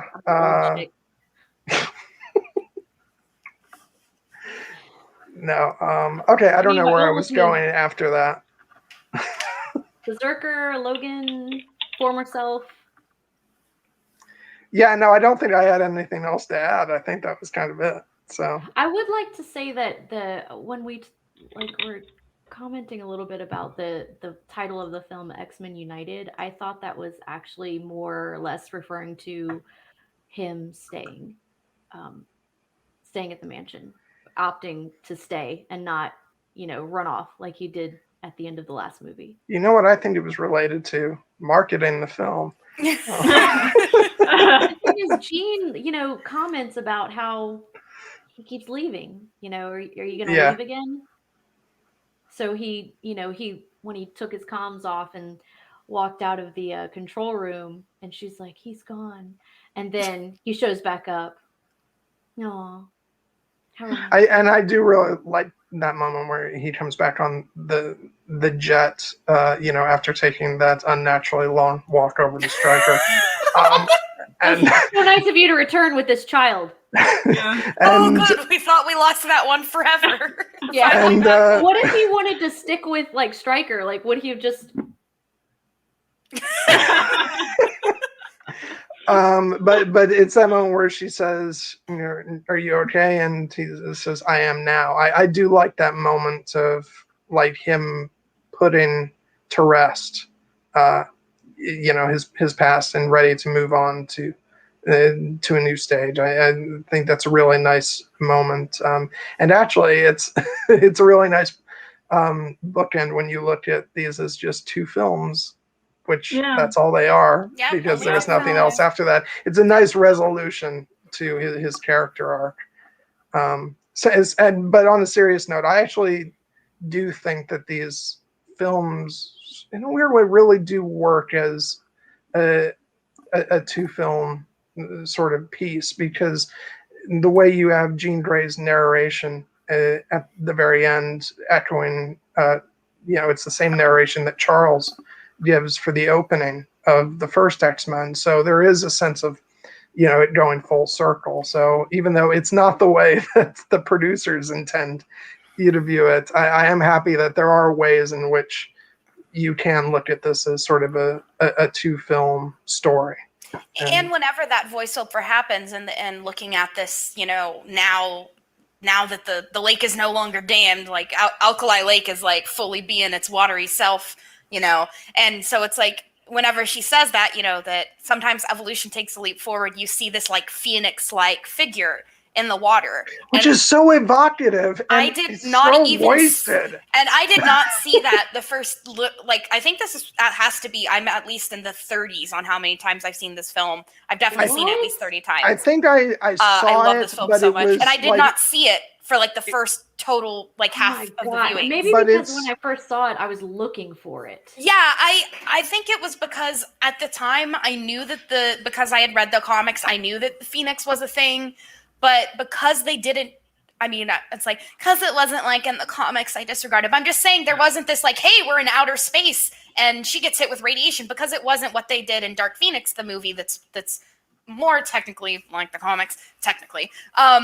So I thought, it was never this like force that was naturally in her. So I didn't, but now that I know, like, okay, they were setting up the Phoenix Saga, that is a really cool scene then that was supposed to set up a lot of themes that are then totally and actually I do want to say, and this is why I'm always like, I never really sort of get testy about like how true a certain version of a story is to the comics, because even with this film, the way they do the Phoenix, it removes the whole outer space element of the Phoenix and all that, but I was still prepared for a very compelling story. So like if the filmmaking going forward had been good, it may not have been a true to the comics version of Phoenix, but it still could have been a well done version of the story. They just have never just like, it's not just that they haven't gotten it right from like the perspective of doing the comics justice. It's that they just haven't done any version of it well, like in terms of just making it compelling drama. And it's consistently the most recognized and well-regarded saga of X-Men by all fans. Like if you take a poll, the Phoenix Saga is always going to win, pretty much. And so actually, I had a question, Kelly. I don't know if I'm remembering this right or not, but in the first movie, did her eyes ever Phoenix out? No. So like I felt like after the first movie, they were going into the second movie like, oh shit, yeah, Phoenix Saga. Like it kind of felt like an afterthought if you are looking at this as, she was really not very strong in the first movie. Yes, they definitely like picked her powers up a notch. And she should have been like, when she's really in danger, it comes out. She was like always in danger in the first movie. Well, yeah, but they do establish that like her powers have seen like a massive increase with the beginning of this film, where Scott is where they're in the museum. You used to have to concentrate really hard, and now when you have a nightmare, the whole bedroom shakes or whatever, and so but so I think the point is that she's becoming more and more powerful, and that's when the Phoenix starts to get triggered. So that's the explanation for why she doesn't, her eyes don't do that. I just think that in the third movie, if I remember it right, because I've literally only seen it once, because I was like, no. But I think if I remember right, they reveal that Professor X knew about it and was keeping it at bay.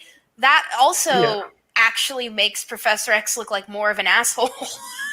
Which is why I don't like it. Than even in the comics, because in the comics, like I said, it's this like cosmic force. So I was like, dang, they're really going comic Professor X as far as being, I know what's best for everyone and I won't tell them, these terrible things I'm doing to control their lives, and then I'm gonna go fuck off for a vacation for a month, which is definitely Professor X from the comics. I don't know, like I don't know. I get, like, if you're going from the perspective of like comics Xavier, that actually might line up, but just speaking as someone who had knew the animated series and had watched these first two films, when they did that in that film that doesn't exist, it just, like, that whole film to me was filled with like example after example that the people in charge of like writing and directing that film just did not even pay attention to the first two films. The characterizations were like so detached from what had come before, and I don't want to talk about that movie, but it's like so infuriating. We should just rename this episode like shit posting about Last Stand. Just a few months from now, let's just make an episode of just shit posting about Last Stand. Dedicate 4 hours to it. Get it all out of your system. And we had talked about that, Amy, about doing like a series of streams on films that don't exist. According to fans, yeah, we were talking about all of these. They're usually the third movies of most franchises, we've noticed, sometimes the second. But yeah, we have this idea for a series that it's still kind of up in the air whether we're going to do it or not, but it's literally going to be films that don't exist. So that like fans just refuse to call canon, and X3 is one of them. So I think we should do that. No, do not call it X3. It does not deserve that. Okay? Like The Last Stand. That's all I'll give it. The Last Stand, kind of an X-Men story. The last stumble. The last money grab. Like that's the thing. People want me to say something positive about the MCU. At least they're not The Last Stand. Hey, there you go. J-Dubs, always keeping it positive.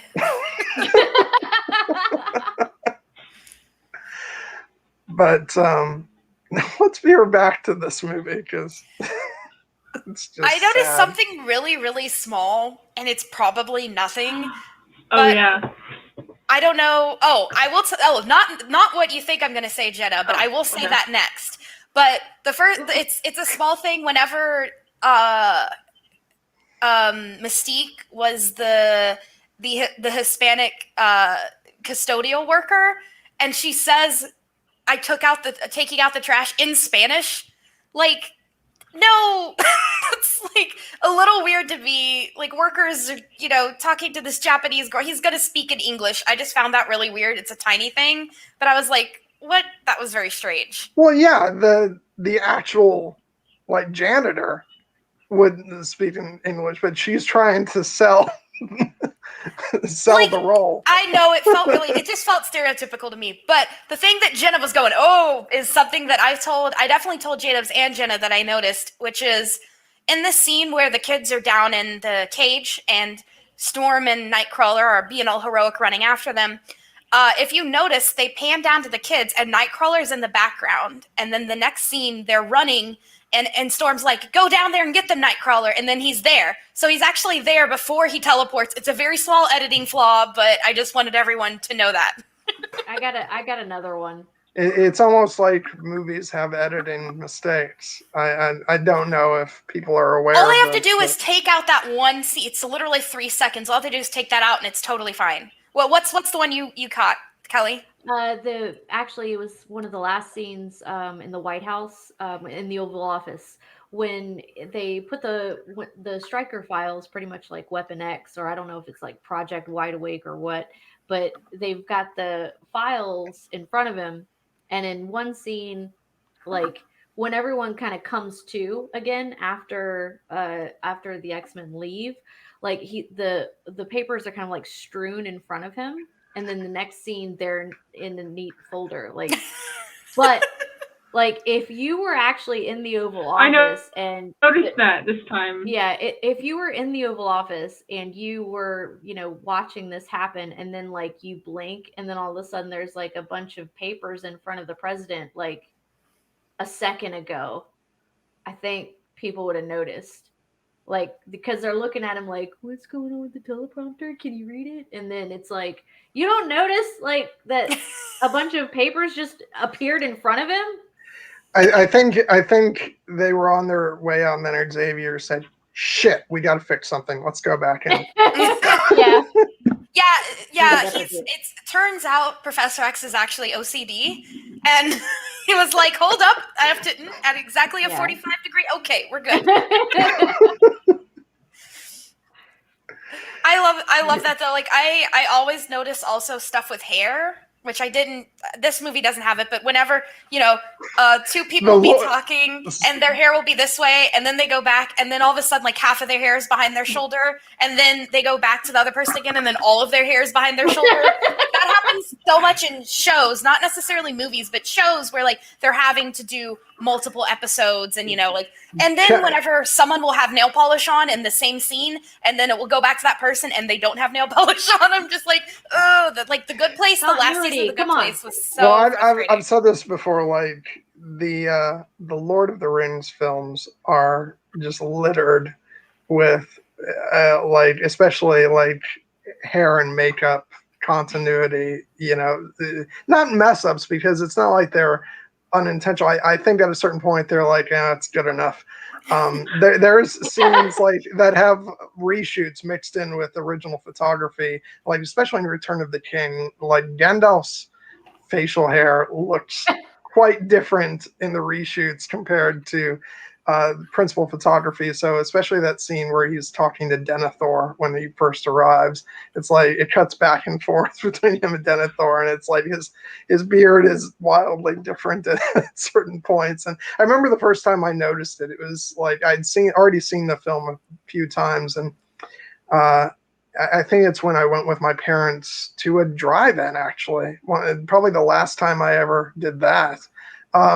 And I was watching the movie, and then all of a sudden I'm like, I didn't notice that before. That's weird.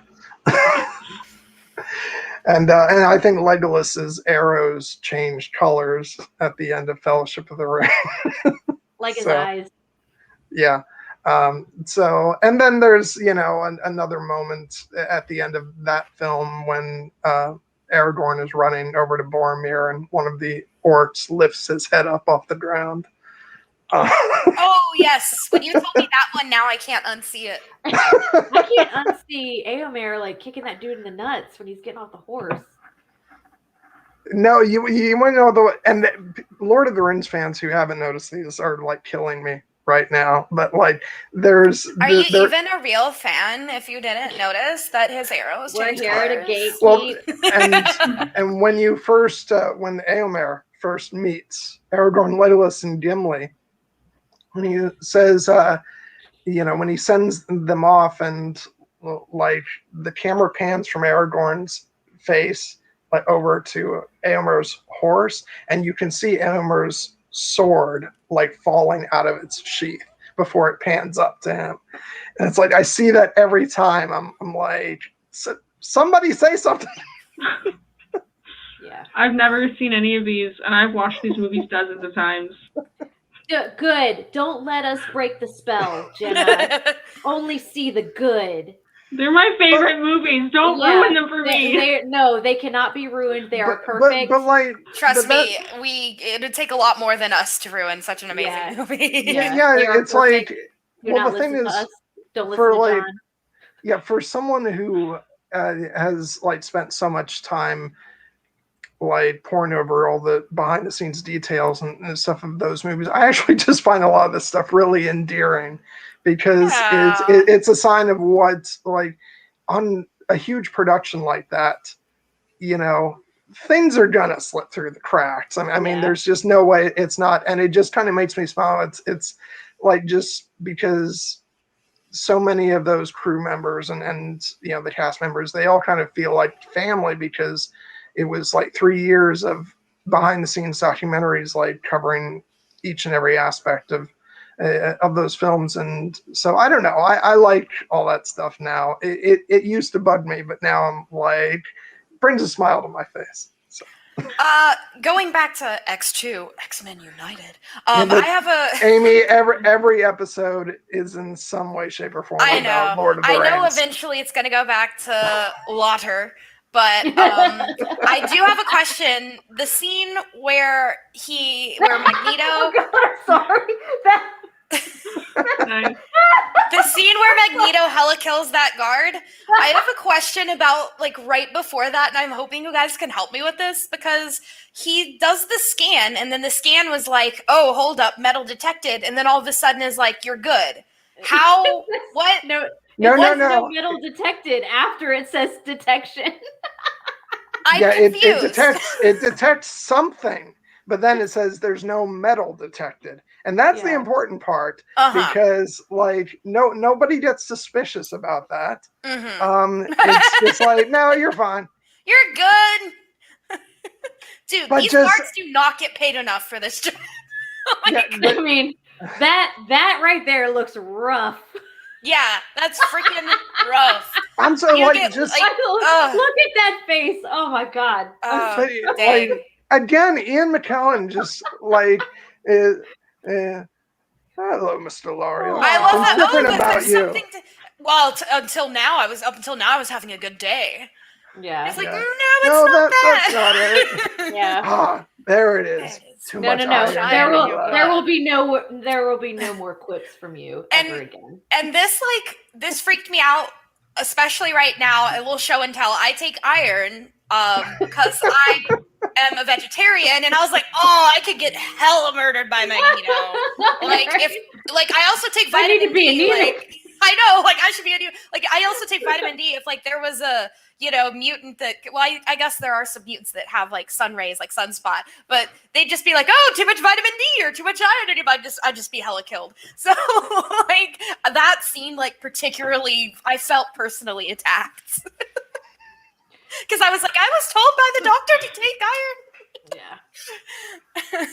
But yeah, the scanning scene, I was like, wait, even if it was a glitch, he should not have let him go in there. Yeah. Is this not in the employee handbook?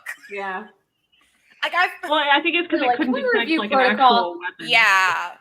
But I feel like even if it was a glitch in the system or whatever, they should be like, hey, how about, also, do they not have the technology that they can, like, put the tray down and, like, send a little robot, or like a plastic robot or something? Like, they shouldn't even have people interacting with one of the most powerful mutants of the world. But I guess it was 2003, but it's sci-fi 2003. Yeah. But also, like, Magneto's a prisoner, but he still has, like, the right to troll his jailers. Yeah, you got to give him something. Sacrifices must be made. Oh, also, this is something I noticed this time that I never noticed before. And that's why I love rewatching movies. Magneto's reading the Once and Future King, and the very last scene, Professor X is like, hey, have you kids read Once and Future King? I was like, thematic closure. And it's just small things like that showing their relationship. Yes. And it's... Well, in many ways, they, like, we know, and now we have the prequels to show, is like, look, they were friends, but they also used to share a common goal and have common outlook on life. It's just they diverged as far as, like, methods and means to an end and that kind of stuff. So, did anyone else, when Mystique was getting the paperwork for Eric's prison cell, and then eventually she... I'm wondering which way this question is going to go. No. The names in the names of the mutants that are in this database. Oh, like, I should have paused and looked. Oh man.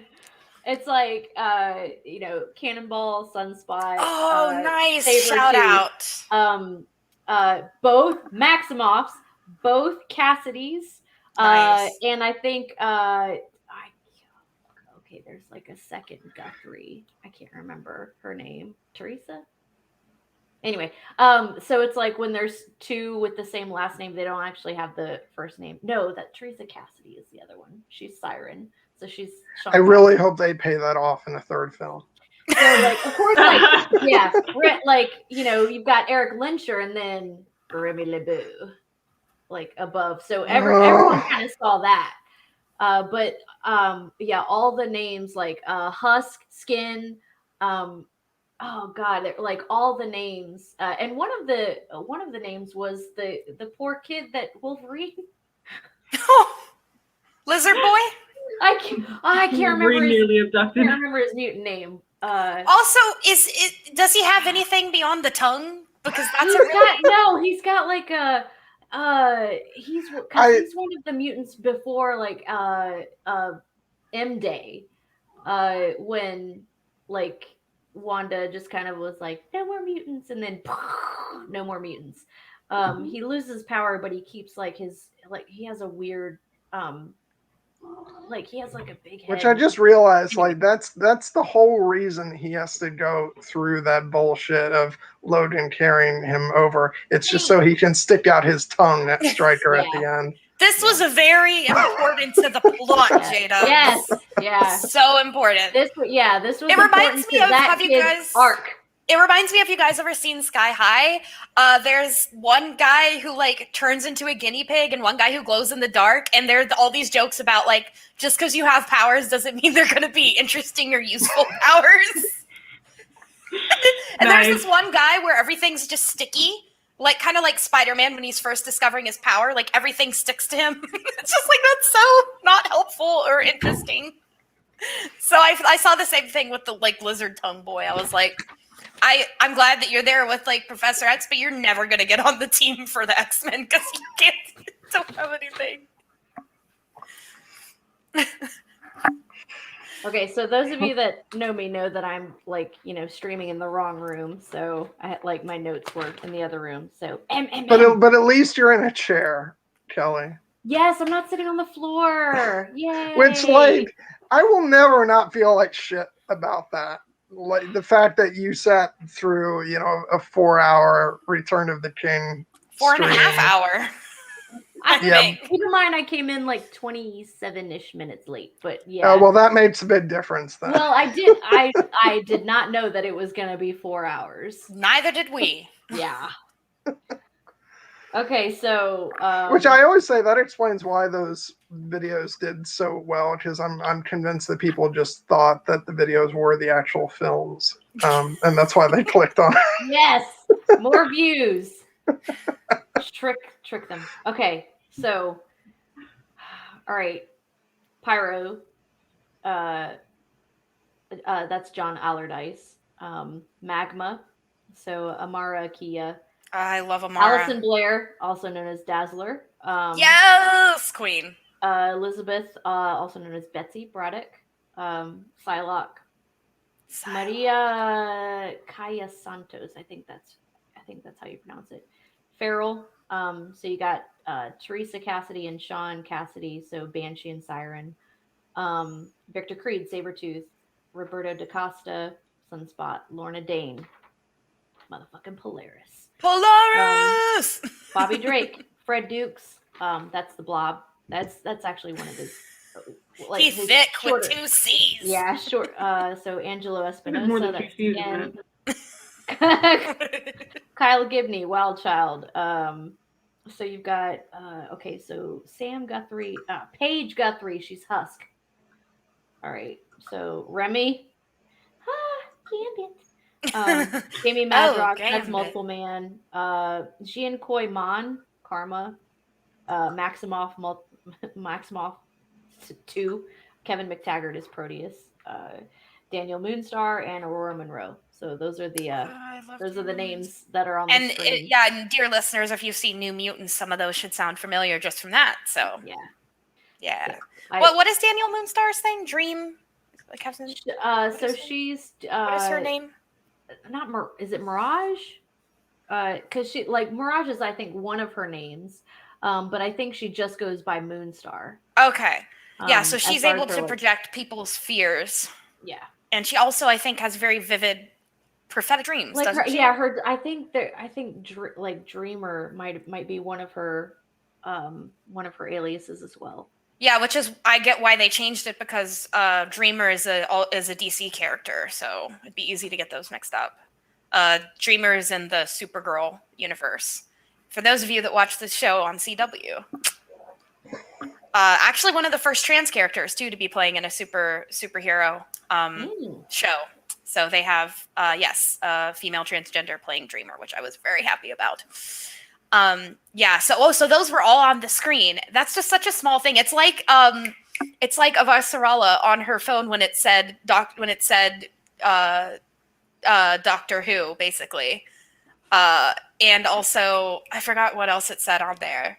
Anyway, yeah. Well, and also in this film you get like a very unrecognizable Hank McCoy on the TV screen. God. I forgot about that. Yeah, the fact that they actually put Hank McCoy, like he would want his like proper name, like Henry, up on the screen. Like you wouldn't do that. And like he is a loaded man. Like his whole like weird attitude on the whatever he was being interviewed for, but it was like, what did he say? Like, should we just like round up all the mutants onto a truck? I'm like, that's not. Don't give them ideas. Yeah. I like also the like constant blue balls we get about Kitty Pryde, where it's like you see that she goes through the walls, and then they're like, "Oh, I know a girl who can walk through walls," and I'm like, "Just like, give me Kitty." She's like, Storm is my number 1, Rogue is my number 2, and Kitty is my number 3. Like, they're the best. Like, and then, but make sure that it's a completely unrecognizable looking character in and then at least later we get Elliot Page as them, which is nice. But before that, it's just like you're ruining. You're like not using one of the best. Jubilee. It's like yeah. So this don't even get me started. It's like Jubilee is established in like the present time, going to the school in these films, and then somehow she's in the later films. She's also like going there as the same age in the 80s. I'm like forever young. Her superpower is actually yellow don't mellow, so she does not age. but like, and you know what, I'm contradicting myself because I often go on about like I don't care that much about continuity if the story being told is compelling. X-Men Apocalypse was not a compelling story, so so yeah, when you're failing on both counts, that's when I take an issue. Just watch the Quicksilver scene. That's the only reason why I watch it. It's like I feel like that the only reason that scene actually happens is like, just give us something, please. Just listen to your rhythmics, watch your Quicksilver scene, you're good to go. It's fine. Yep. But yeah, this is actually Kitty Pryde. Like, nice. So in X-Men 157, like by this point in time, Jean is gone, and so Kitty is like, this is like a bluff, pretty much. Is she Shadowcat at that point, or is she still Ariel? I don't know. I can't remember. I think they because they call her Kitty from the get-go. Yeah, and Shadowcat is. I don't think that she wears the name Ariel for very long. I don't think it's that long at all. Like Slim Summers. Scott's name was Slim for 3 issues, and you're like, no. And I was like, thank you for changing that, because it makes him sound like a greaser from the 50s. Hey, I'm Slim Summers, hit the jukebox. Like, no. I will say, as far as Kitty goes, even though I don't acknowledge the film that might have come after this, and like, I actually really liked Elliot Page's performance in X-Men Days of Future Past. No, he was the only reason that like I was at all compelled by that story. Yeah, and I mean, wait, what? There's some quips, some good quips. Wait, what are we talking about? X3? Like, no, okay, sorry. I thought because I had said X-Men: Days of Future Past, so. okay. Yes. So, Yeah. Okay. All right. Yeah. So when Amy said that was the you have only to- reason she was yeah. into that story, I'm like, no, that's a damn good movie. No, it's grown on me. I'll put it that way. It really has. When I first saw it, I think it's just I don't know. My expectations fluctuate, but like I said in the beginning, don't set up expectations and people won't disappoint you. But no, I think that the reason that I like that is that I felt like the good thing about that is that Kitty finally actually had a role, which was very much overdue. So. Yeah, I mean that whole like we're not talking about Days of Future Past. We'll get to that on a later discussion. But I do have to say I really do love that like ending sort of montage when it's cutting back and forth between the two timelines and Kitty is just holding on, as long as possible. And the music, the way that works. Is and which, that by the also way, the one with Olivia Munn? No, as well? that's Apocalypse. No. Apocalypse. That's Okay. Apocalypse. Okay. No, Days of Future Past is, as the title would indicate, the one that involves time travel. There's the past to the future to the go to the past to save the future. Yeah. Yep. So. No, that's one of the movies that was originally one of my least favorites, and on a second viewing, like all of a sudden jumped to my top 3, and I was like, wow, how did that happen? Like it's like a fine wine; it ages well. Yeah, I mean, I always felt like that's sort of the spiritual X3 that I wanted. It basically, to my mind, repairs the damage done by The Last Stand. So. Well, with The Last Stand too, it's not on Disney Plus because even Disney's like, I'm not touching that, and so I would have to spend $3.99 on Amazon to watch it, and I'm like, it's not even worth that to like see if it. So I actually own it. I own it. I mean, that's good for you. Then you don't have to if you do want to watch it, you don't have to keep giving Amazon do you need money. some matches, Kelly? I can Physical supply media, them. John. Gosh. No, that's not this worth. particular. Yeah. No. Burn it. Getting back to X2, X-Men United. Just every time. I really liked the scene in Boston, and it was the one time where Rogue got to do something, so I was really happy for that because she got to be like. Can we just? I just need to say this. Drop the knives. Yeah, drop the knives. Drop it. Yeah, and then there were some police there that they were hiding behind the car. Yeah, it's a good old which, by the way, and this scene actually, I was like, wow, this actually rings very true. It's like you're presented with some people that you have an irrational hatred and fear of, and your instinct is to shoot first. Yeah, if Wolverine were black, they would have shot him immediately, not even asking him. Yeah. But I love how Logan was like, I can't see, now I'm going to point them at you. Like, Logan, no, use your words. That wasn't like it wouldn't have mattered because they were jumpy. So I've always thought like that cop is in serious need of glasses. Like, in what world did those look just like? He's holding some knives. That's what that looks like to you. They're coming out of his freaking hand. Perfectly spaced. Yep. I will say, so that moment in the mansion when, after he goes kind of like berserk on that guy and then turns around and asks Bobby if he's okay, I still I feel like that there was a weird moment when, he wakes back up after being shot in the head and all the kids Rogue, Pyro, and Iceman are like, geez, they're looking at him like, we just saw you get shot in the head and now you're fine. It's fine. He's fine. He's good. Yeah, and I love the reason I really like this scene is it shows how dark side Pyro's getting. Automatically, he kind of is naturally inclined to be around. And oh my god, that line every time I want to punch him in the face. Oh, those dangerous mutants you've heard about on the news? Yeah. I'm the worst one. I'm like, stop trying to be badass, Pyro. Yeah. You can't even create fire. You're not even a full fireman. Fuck off. But I will say, I really like the job that the actor's name is Aaron Stanford. he's a pain in the ass, and he's like the Well, character is smarmy. annoying, but he really actually did a great job in the role. Just like instantly, like from that first scene, you're like, I do not like this guy. Why are you being a dick? Yeah, why are you being a dick? I just asked you if you have a light. Like, who And then wrote this? I can't help it if your girlfriend's getting excited. I'm like, shut up, man. Please.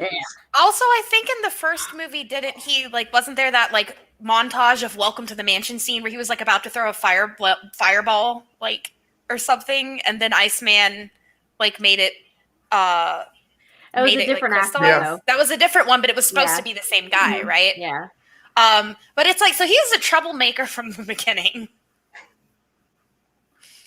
But at least they didn't give him his costume from the comics. Oh my god! It's all I can picture is Rogue throwing him like in a bullseye, like he literally throws him over the bar at the dartboard in the cartoon. Yes. What did you think about Pyro, Jenna? I thought. Oh, sorry, my cat just jumped off again. Of course, I hated him like everybody else. I mean, he was supposed to be annoying. And that line in front of the cops is like the worst. But I mean, it was okay. I feel like the actor did what he was supposed to do. He turned, he made him an asshole, and it was convincing. I mean, I do really enjoy watching Rogue take, his powers away, and like just. It's like, take that, you little bastard. How about that scene in Smash Schmand? Like what? Between him and Bobby.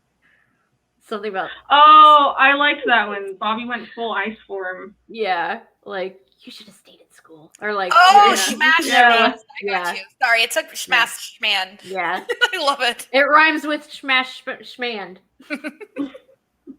The thing we can't say. Ixnay on the stand last A. Yeah, the full ice form is really badass. So, like, we had to wait 3 movies for that. Oh yeah, it's also I did like the Bobby had that scene with making the wall of ice. That was pretty cool because Bobby, like he kind of in the like the early part of the comics, he's kind of a show off. He's like, "Ooh, look at me! I have a little ice roller coaster and stuff." But I kind of like this version of Bobby where he's like really level headed compared to the other kids. He's kind of the like hall monitor of the X-Men, and I really appreciate that. Like, I know that they were like, "Hey, Wolverine, you should babysit." Like, honestly, Bobby should have babysat. Like, he's a really responsible kid, which is why it's really heartbreaking that his parents are, not accepting him, and then his brother calls the freaking cops on him. Yeah, like he does not deserve that family. Like that family does not deserve him. Yeah. That's the thing. Like I really do hate the brother, like even worse than Pyro, because the brother is just like, dude, what the hell is your problem? You're jealous. So jealous. He got used to being the only kid. I know that feeling. I grew up with an older sibling, and then she left when she was 18. And I was the only child. No, but I was the only child from the age of like 13 on. And she would occasionally come to visit. And it was just like, no, dude, like once you're the only child, you want to stay the only child. I am an only child, and I literally had nightmares when I was little that like my mom secretly had a baby somewhere else or something. Or that like I would wake up and all of a sudden have siblings.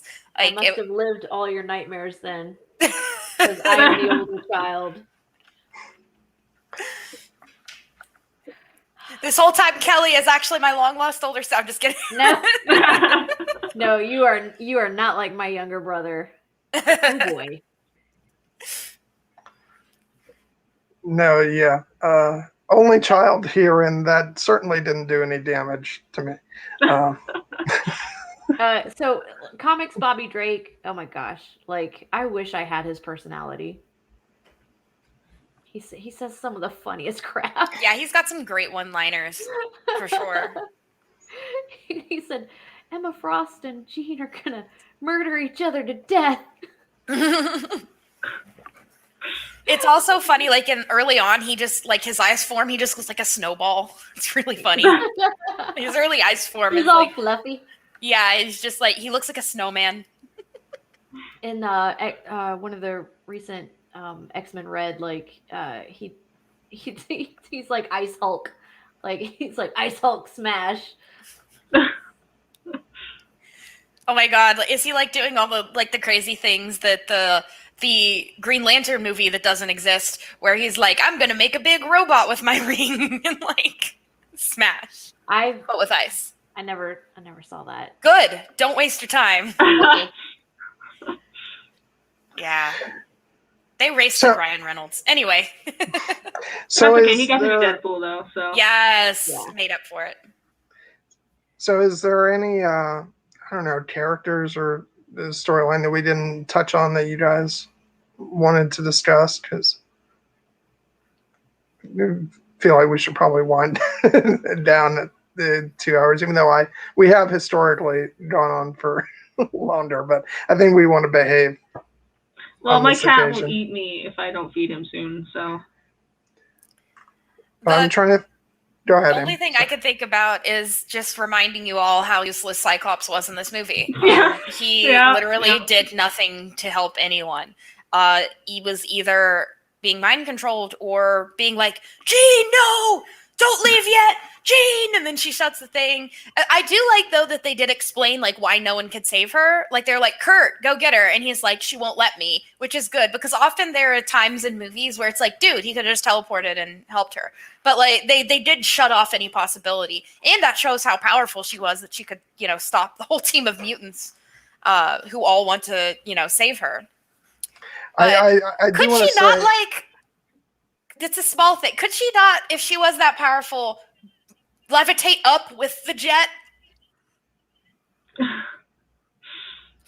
Couldn't she be like, while she was moving the jet up, go ahead and, while she's still holding back the water, just kind of start levitate? Like, she levitates too. She flies. So I was like, she was wearing plot boots. Oh yes, of course. She had plot boots on. Sorry, I forgot. And she also had she was also wearing the "someone needs to be sacrificed for emotional reasons" vest. So, yeah. Yeah. Now, come on, like in the comics, that is all she does. She repeatedly sacrifices herself. Yeah. Repeatedly. Jean Grey's superpower is love. Like that is her superpower. Like she loves so much, and she will sacrifice herself over and over and over.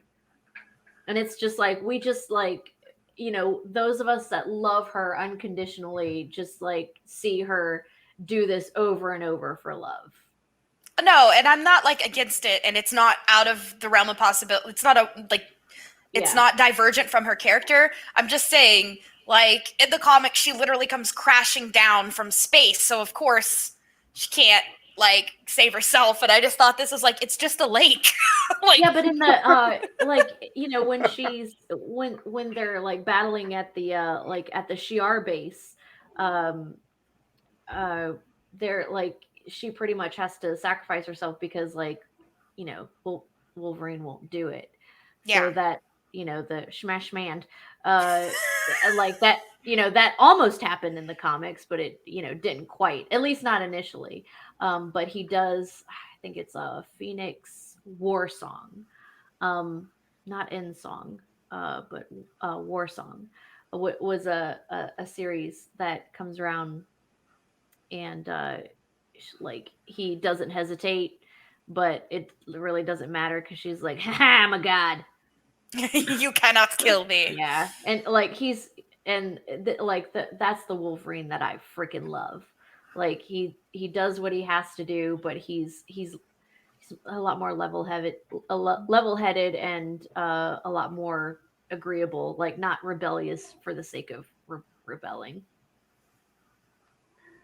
I do want to say, following up on Jean's sacrifice at the end of the film. I really don't think I appreciated this as much when I was younger. and it pisses me off upon reflection that there were some dumbass teens who were giggling during this part of the movie. But I actually really like the way that Cyclops and Wolverine are sort of portrayed, in the aftermath of it, with the emotion that they both show and kind of holding on to each other and comfort. Embrace. You're talking about the "She's Gone" scene, right? Yeah. I actually found that really emotionally compelling, and I only found out later, of course, through the evil internet, that some people didn't like that scene, and I was like, it sucks to be you. Yeah, I love that scene. I wonder why. Could it be because toxic men masculinity? Yeah, exactly. Mm-hmm. That's why. Seriously, if they were two female mutants, everyone would be like teary-eyed, but then it's two dudes and it's like, oh, no homo. God. And it's more profound because they're two characters that have been at odds this whole time. Yeah. Like, they're set up as enemies because, they both like the same girl and because Scott is a dick. So, And now they're united. Oh my God! We found it. We solved it. Yeah, I'm telling you, it's this. All this is about. Title still sucks.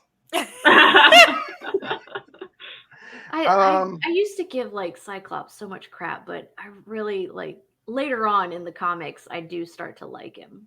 And I'm the opposite. I liked him at first and then started to hate him. God, he was so freaking boring though in the beginning. Your brother is so much more interesting. Bring us Alex. I know Alex Summers is the superior Summers. Yeah. Havoc is amazing. This hill, dying on it. I mean, not in the movie. I'm sorry. In the movies, I know that Cyclops has nothing to do, but I actually find Havoc really dull in the films too. Not as good as definitely comic book Havoc. And also, a lot of people don't like this because it changed a lot of aspects. But I grew up with X-Men Evolution, which came out right after the animated series. It was early 2000s, and Havoc actually had a pretty big role, and I really, really liked him from that. And as usual, Scott Summers was. I'm sorry, are you insinuating that there's any animated series other than X-Men, the animated series? I mean, look, if you want to see the X-Men going to a public high school and having to hide their powers, that's basically what it is. They live in the mansion, but they go to public high school because all of a sudden Professor X realized it would be a good idea for them to socialize with other children their age, thus almost exposing the X-Men every episode. That's basically X-Men Evolution. I will say, though, the voice acting for Rogue and Kurt is top notch in Evolution. So I will leave that there for you to explore. I believe it is on Disney Plus. Yes, but does Colossus say Ileana? We actually did a drinking game when we watched that episode, and I got so drunk. He says it's not just the amount of times that he says it; it's the very short amount of time in between them. So I was just I didn't even get a chance to put my drink down. Ileana, and then the parents will be like, look out, or we have to save her. The parents don't ever call the daughter by her name, but then her brother is like, Ariana! So dramatically. Yeah. Oh, it's great. We can't say it quite like him. I know. He really, from the diaphragm, It's Aurora, summoning the storms. Winds, lend me your aid! Then the Jubilee is all right already. Yes. I love her mall rat kind of persona. It's really fun. Cause that was very, very 80s, with the glasses and let's go to the mall Walkman. And yes, and going to the arcade. Yeah, very, very 80s. Does a mall baby eat chili fries?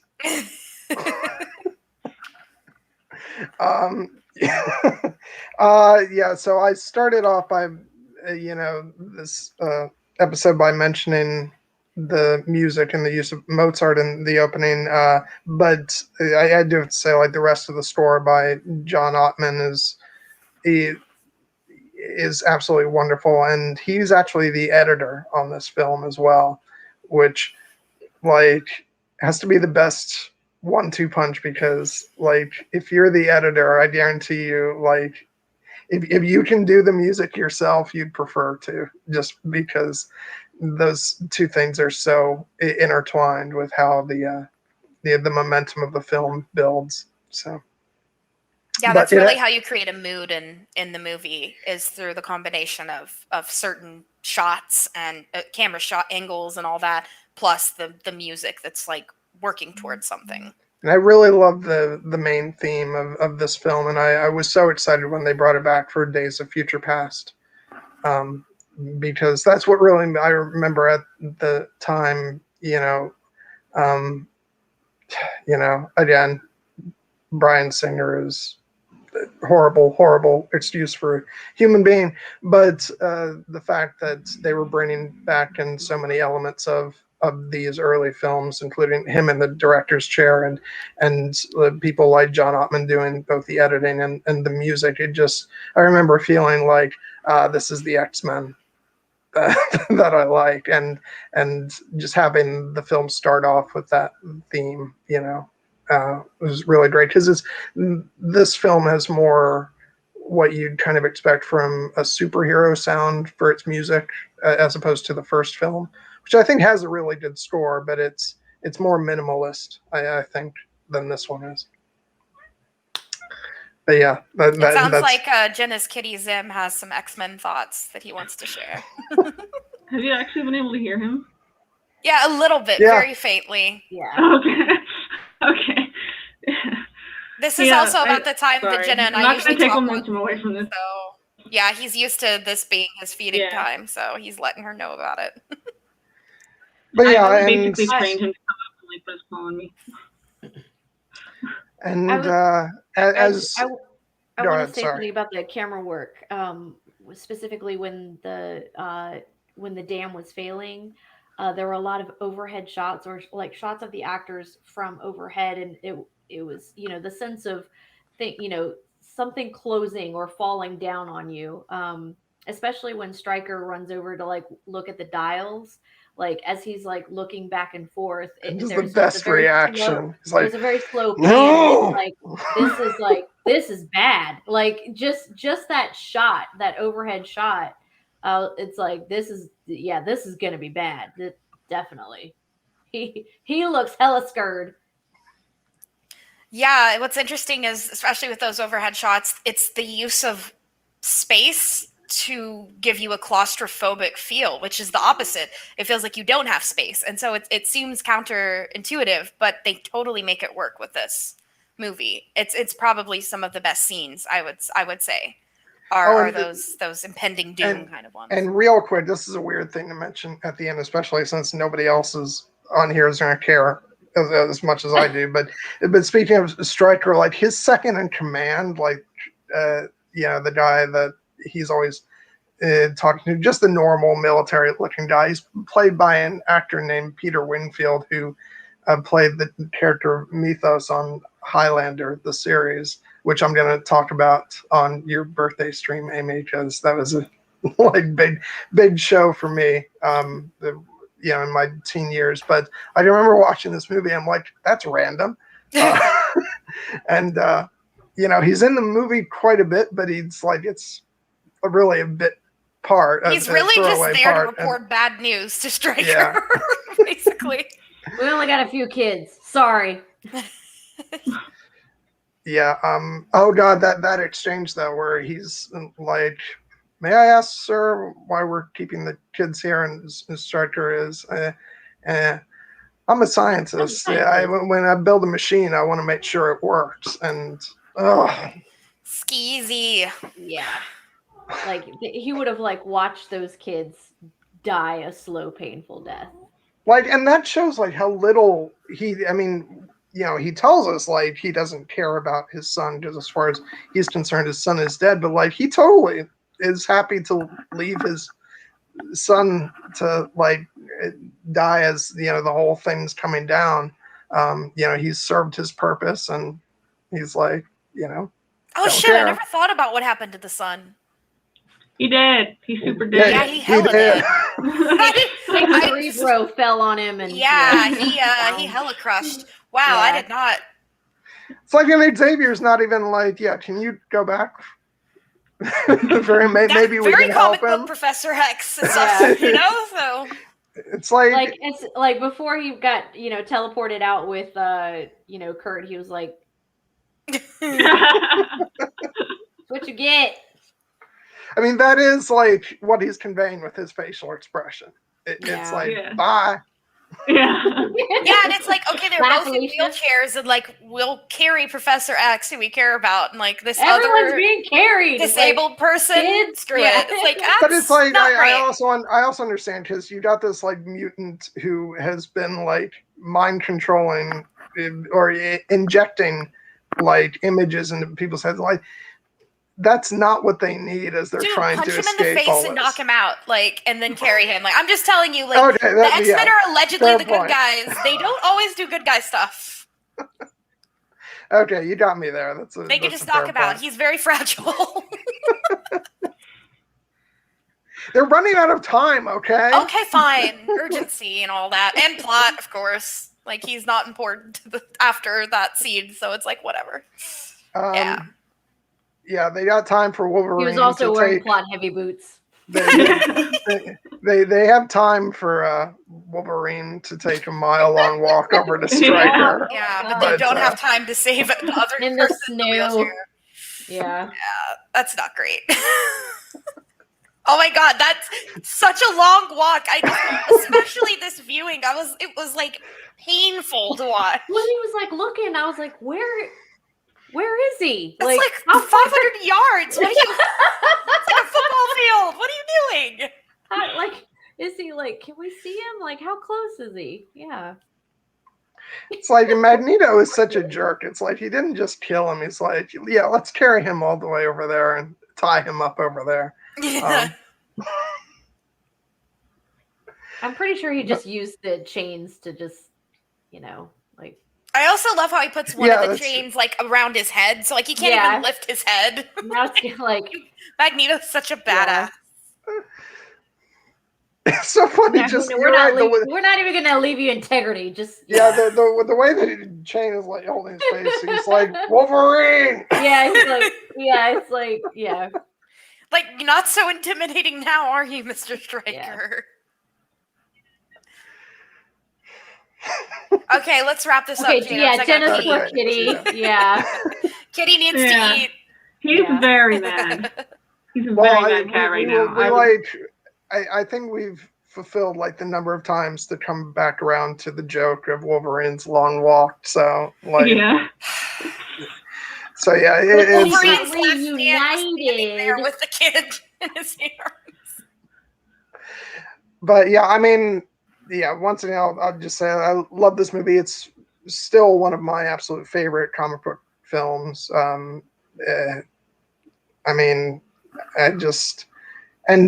It holds such a special place for me because it was 2003. I was all hyped up on Lord of the Rings and all that, and so this had the Ian McKellen factor as well as being X-Men, which I was in love with, and I had such high hopes for where it would go from here. I remember coming out of the theaters. Let us not. Of X2 and being like, I cannot wait for the next one. This is so exciting. Oh, how young and bright-eyed and bushy-tailed I was. We were all summer children at one point. Oh, sweet summer children. Yeah, but so I don't know. I'll leave it to you guys. Any final thoughts before we say goodbye? I'm good. Okay. So then it's over when Amy doesn't have anything else to say. So. Well, that remains. And yes, I referred to myself in third person. I mean, you often say that, Amy, but as we're going through the wrap up, something might pop into your head. So we'll wait and see. And so everybody, thanks for watching or listening. And next week we'll be doing The Little Mermaid with Bronte and Kate. Under the sea. And Under the sea. and we're gonna have to record at some point other than Friday, apparently, because Bridge is very important. Yeah. Like, Man's got I'm priorities. sorry, I've been like dishing out so much shit on Bronte between that and like the different He pronunciations of doesn't his see any his of name. it. He consumes none of my content or yours. Oh, okay, well that's So- good because I want him to be in a good mood when he comes on. He won't even know. And even then, John, he's 125 pounds. What is he going to do to you? I don't like. Also, him getting worked up. I just don't see it. No, like not outwardly, but internally. Like the rage is building, I'm sure. But okay. And then the week after that, we're actually going to go into Mulan because it'll be Amy's birthday week. And I'll make a man out of you, dear listeners. So I hope you all like Disney movies. Yeah, it's Because, going to be Disney for the next couple of weeks. Yes. And And I will talk about the Mandarin version of Mulan and how Jackie Chan is a terrible singer. It will be fun. and if you're watching or listening to this before Sunday night rolls around, then make sure you tune in to Here Be Dragons for a discussion on mothers in fiction, and for me to talk about how absolutely amazing my mom is. You mean Varsala? Oh, no. And No, that is but- at 6 p.m. Eastern on Sundays. Yeah, Steven says that all he does is go on about how great his mom is. So his like I'm gonna take that time to just go really all in on praising my mom. And if you want to meet Steven's mother, the last Mother's Day stream he had her on as a guest. So Yeah. you can meet Mama Betsy, Mother of Starks. Yeah. And and check out the live stream that I did a couple hours ago, or when this airs, it will have been yesterday, on Star Wars: The Bad Batch with Lady Triple and Mr. Lady Triple, Brian. I'm just always going to refer to him just as Mr. Lady Triple. He's just Senor Lady Triple. Yeah. Okay. Yeah. So over to you, Amy.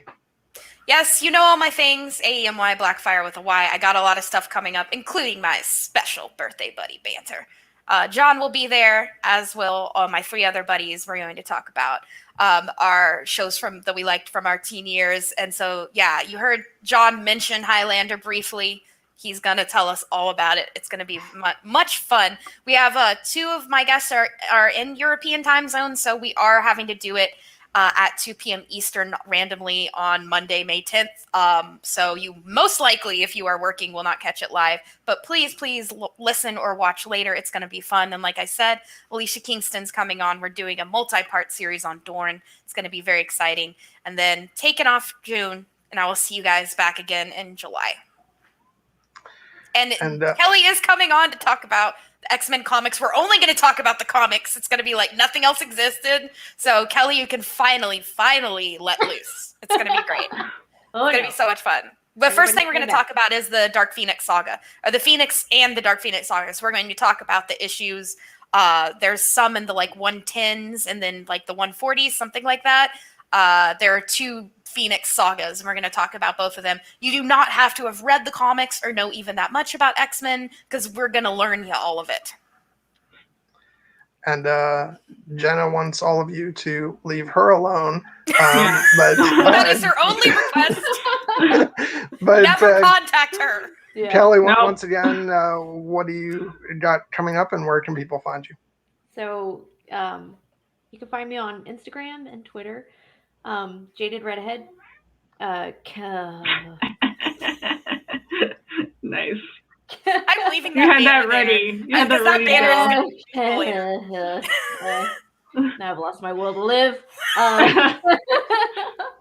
So Kelly Lowry, also known as Jaded Redhead, got nothing like nothing nailed down as far as like a date, but rumor has it I will be recording with Dan from Voice of Geekdom on Tolkien content. So follow him on YouTube, Twitter, and he also has a Facebook page and an Instagram. Voice of Geekdom. Which honestly, Kelly, don't all your guest appearances just operate on rumor anyway? Yeah, you hear about them during a live stream while you're in the comments, and you're like, what? J-Dub. Jay Meister. Mr. Text me at, Wednesday to let me know, like, it's either going to be, Tuesday or Friday. And then he texts me or messages me Wednesday. So it's going to be Friday. Jenna, I hope I was more clear with my... Like, I don't do it on Amy purpose. gave me like 2 months notice. I think maybe I should just take over. Yes, Amy, could you just add me onto that text, please? All right, I think I'll just take over the response. I already do the scheduling. I think I'm also going to take over the responsibility for that. And when I write the description for this, I'm going to put everyone's links, and I'm specifically going to put in all caps, "Do not contact Jenna." So, but Kelly's link that she allows you to use will be in the description. Yeah, for our Smash Man, stream or recording whenever we do that. Yeah, Amy, Oh, the horror. We're gonna have to do it. We've already done the first two. I feel like we've committed at this point, but it's gonna have to. No. It's gonna be a while from now if it happens. Yeah, no, it can't be too close because I don't want it associated with these. I think we should do. We've already been talking about Days of Future Past and such, like some of the other movies too. So yeah, I just started watching that again last night after I finished X2, and I was like, I'm not ready to end the night. Let's do Days of Future Past. Now I really want to watch it. And I get Days of Future Past and First Class mixed up. So actually, the hate that I had previously for Days of Future Past was actually probably about First Class. So I apologize for that. And they're nothing alike, really. So I don't know how I got them mixed up because they're like whole characters that earn one but not the other. But this is. And actually, we can probably go ahead and talk about First Class because I mean, I like it overall. I just have some issues here and there. Jenna's cat is starving to death, y'all. Yeah. Okay. Yeah. Let's sorry. So we'll no. It's all right. I got you, Jenna. I want to thank you guys so much for coming back on.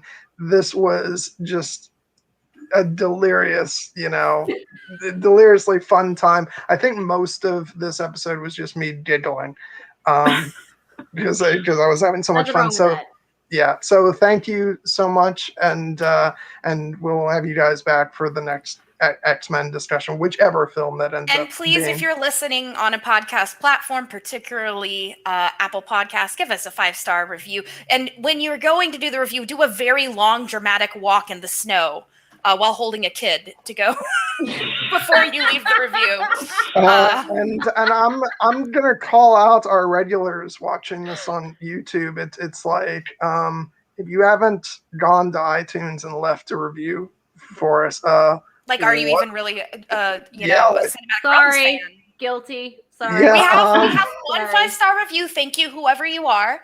And I'm hoping that we will get many more because that helps our Lord and Savior, the Apple iTunes algorithm. So I mean, what you're basically saying is you don't want us to be successful if you're not leaving a 5-star review. You actually are actively working against us. How dare you? I thought we were friends. Yeah. Oh, if John would just message me. I would go on and review. I am so sorry. You. I'm being a bad Thank you. Yeah. Okay. All right. Thank you again, guys. And I always screw up the end of this where I'm not sure when people are listening or watching, but people will be watching this in the evening. So I will say good night. And see you next time. Bye. Good night, everyone. Bye.